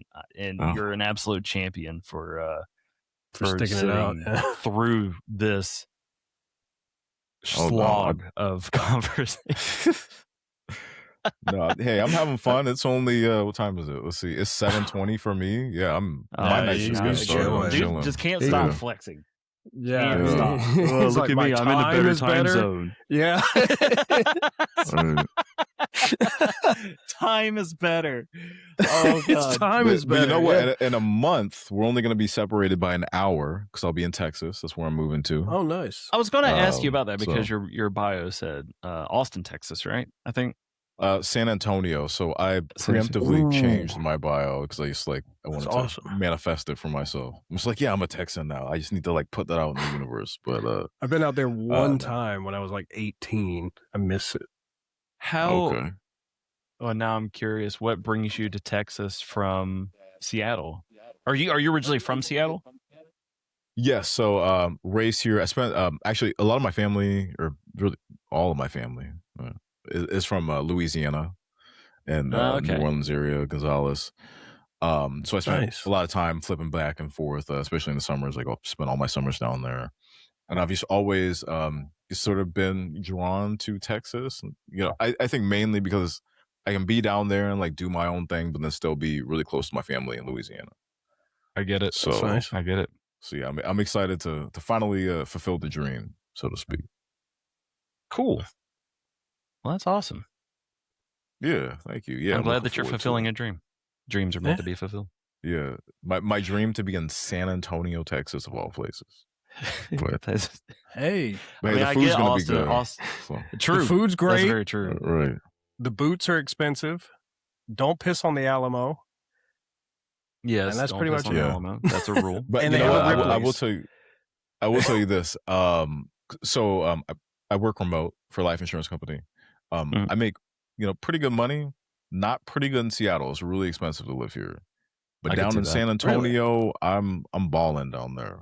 So that's true. That's definitely a motivating factor, and I have 3 kids too. So gotcha.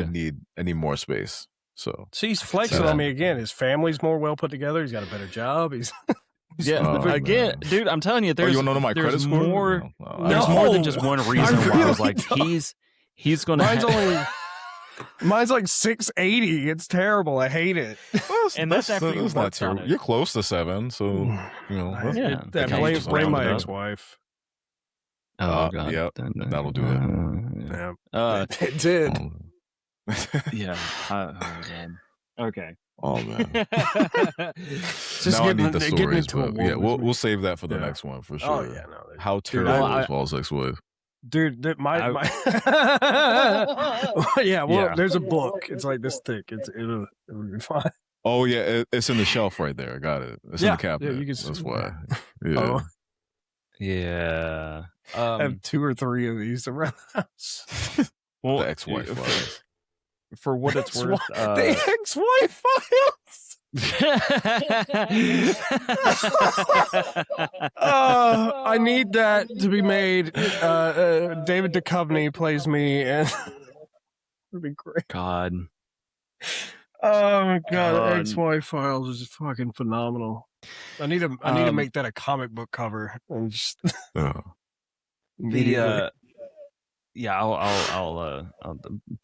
pull the string out because I know Paul won't and Zayne won't because that's just my job. Usually the way the dynamic is that I'm the rudder and Paul is the motor and like the gas. He just keeps it going and I try to steer in the direction. And sometimes it just gets away. A lot of times it gets away. But I for the record and on the recording again. I appreciate you. Keep putting out the stuff, the content that you are, and for real, it's pretty good stuff. At any point in time, if you just want to hang out, if you just want to talk nerd, or if you just want to flex more on Paul, you are a million % welcome. At any time, I don't even care. Obviously, now like we'll just I mean, it's fire it up and record right then and there. I ain't got nothing going on. And put something out on YouTube, man. Yes, I mean, I have a whole setup for it and everything. The man. That is absolutely in the works to get some long form content out there. So I'm excited to do that. Probably you later in this year once I settle flexing down your completion percentage of Lego Batman on YouTube. This guy, which is 100%. It's 100%. Not much the flex now. Yeah. You got to go into New Game Plus now and do it all over again. Oh god. It was very exhausting. I'll tell you that.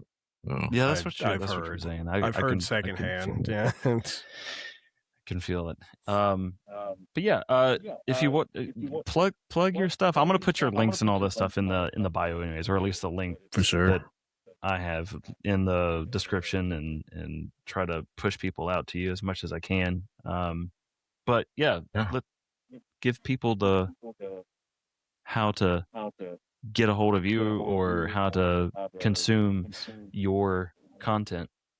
Absolutely. So you can tell me how much I hate women at Lil Salsa Boys, LilSalsaBoii. So it's boy, two eyes. That's on Of TikTok. course. That's my handle there. Also on Instagram. Instagram, I don't really post any of my comic book content over there. It's just really a place for me to goof off and sort of be myself outside of comic books. But if you're trying to see what I'm doing in the gym and what I'm listening to, you're more than welcome to follow me there. If you want to listen to my music, you can find me at Zayne Henderson. That's Zayne. My last name Henderson, Henderson. Apple Music, Spotify, all that good stuff. Even Damn. Rhapsody. Is Rhapsody still around? Sure. Oh, Rhapsody. dude. I haven't heard Rhapsody in Flexing forever. on us even more. Yeah. I was Right. going to bring up music. I have my first degree was actually in music, and I was like, I've got to pick this guy's brain a little bit more. But yeah, well, that's another conversation. real little last thing, because we haven't shown the audience this either. At some point, I did get a blank like Daredevil #1, and I was going to draw my own Daredevil on it. And I was just thinking about it. You had said you were a big Daredevil fan, the biggest Daredevil fan. Yeah. So I wanted to share this with you, see what you think. I have a rough draft of what I've been drawing, and we can just share it here now. Boom. Oh yeah. And That's dope. so I wanted to put more of that boxer motif into it, and I had a sort of like idea for a sensory deprivation helmet almost. Yeah. Like I just kind of got rid of the eyes, but I still wanted some expressive like thing, so I had it like broken a little bit and shattered. I could never really feel comfortable with how to do the D's on his chest though, and I'm still fighting with it. That's why it's still a rough draft. But yeah, this has been a project of mine for a hot little minute. I like that. It kind of reminds me of like in two pieces, like sort of like the Batman Begins bat suit along with the black armor look from the 90s there, which I'm a huge fan of. I just met DJ Chichester who wrote all that stuff, and he was great.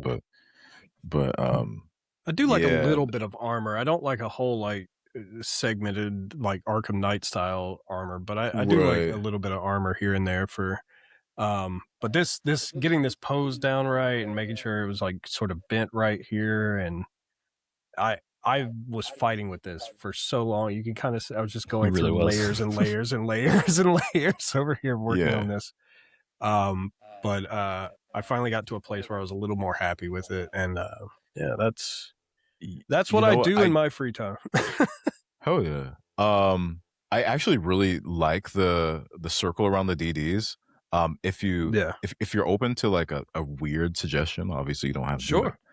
I'm almost thinking like on his like breastplate having like the two Ds like going backwards against each other, and then the two Ds are just his breastplate. So that's like an easy way to sort of like hide that design. Oh, yeah, I got you. So try to like fit it in there sort of silently. Let's see what I can doodle on. Yeah, I can't.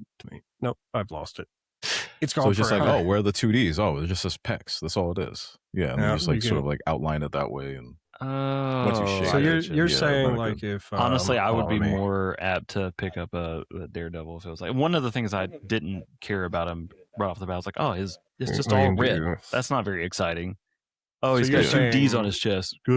Something like this, like that. Kind of like no, but going the other way, the opposite way. Oh, so inverted, more like because that looks like a butterfly. Right. Sting like a bee. So now it's like actually like forming his pec.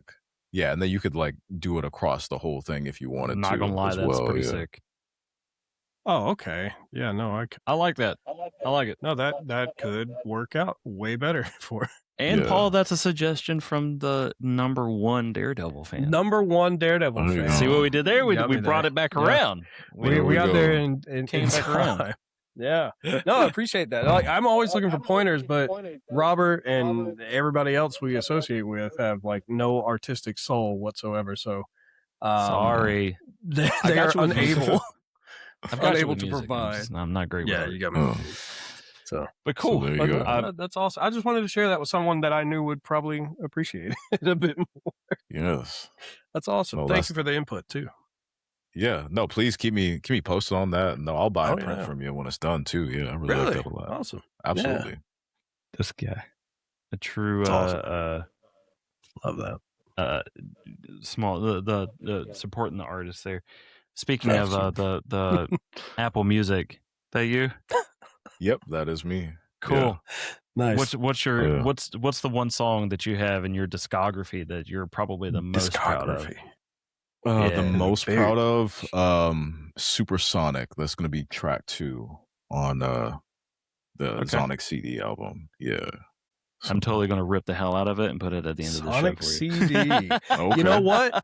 That was another thing because at one point in one of your videos you had said Shadow the Hedgehog, and now I'm just like I wasn't picturing you as a Sonic fan, but that's coming full circle now. I think. Hold on. It's this guy. He's got. You did it, Paul. Yeah. You did it. Yeah, he's got the Lego. Have this guy, and then I don't. So Shadow, your favorite? Yes, no, I'm a huge Shadow fan. I also.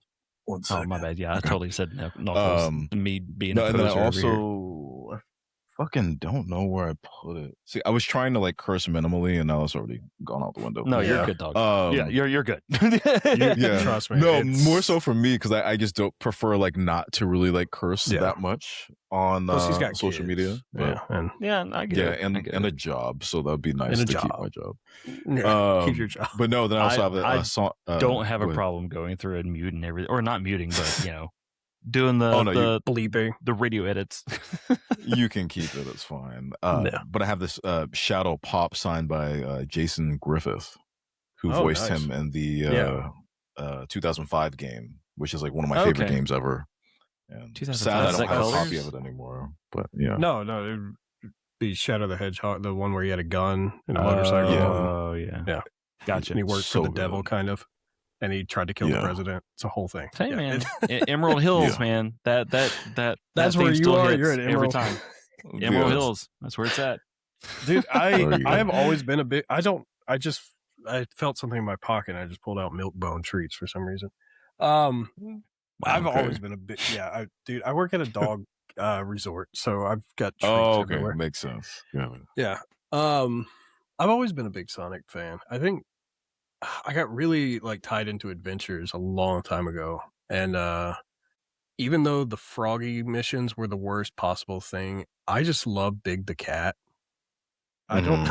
I just love it. I have the pop in the other room, like the giant pop vinyl with him with Froggy, and I've always been that we never get enough Big the Cat love. And then he showed up in the newest one, the open world Sonic, and I was like, fuck yeah. Oh yeah, and Frontiers. Frontiers is such an underrated game, man. Oh, I love it. I've heard that from who gives a shit about places. Pop-In or whatever. It's just a good game. Fuck off. Yeah, we were playing games in the 90s, early 2000s. We're used to Pop-In. That's fine. Yeah. True.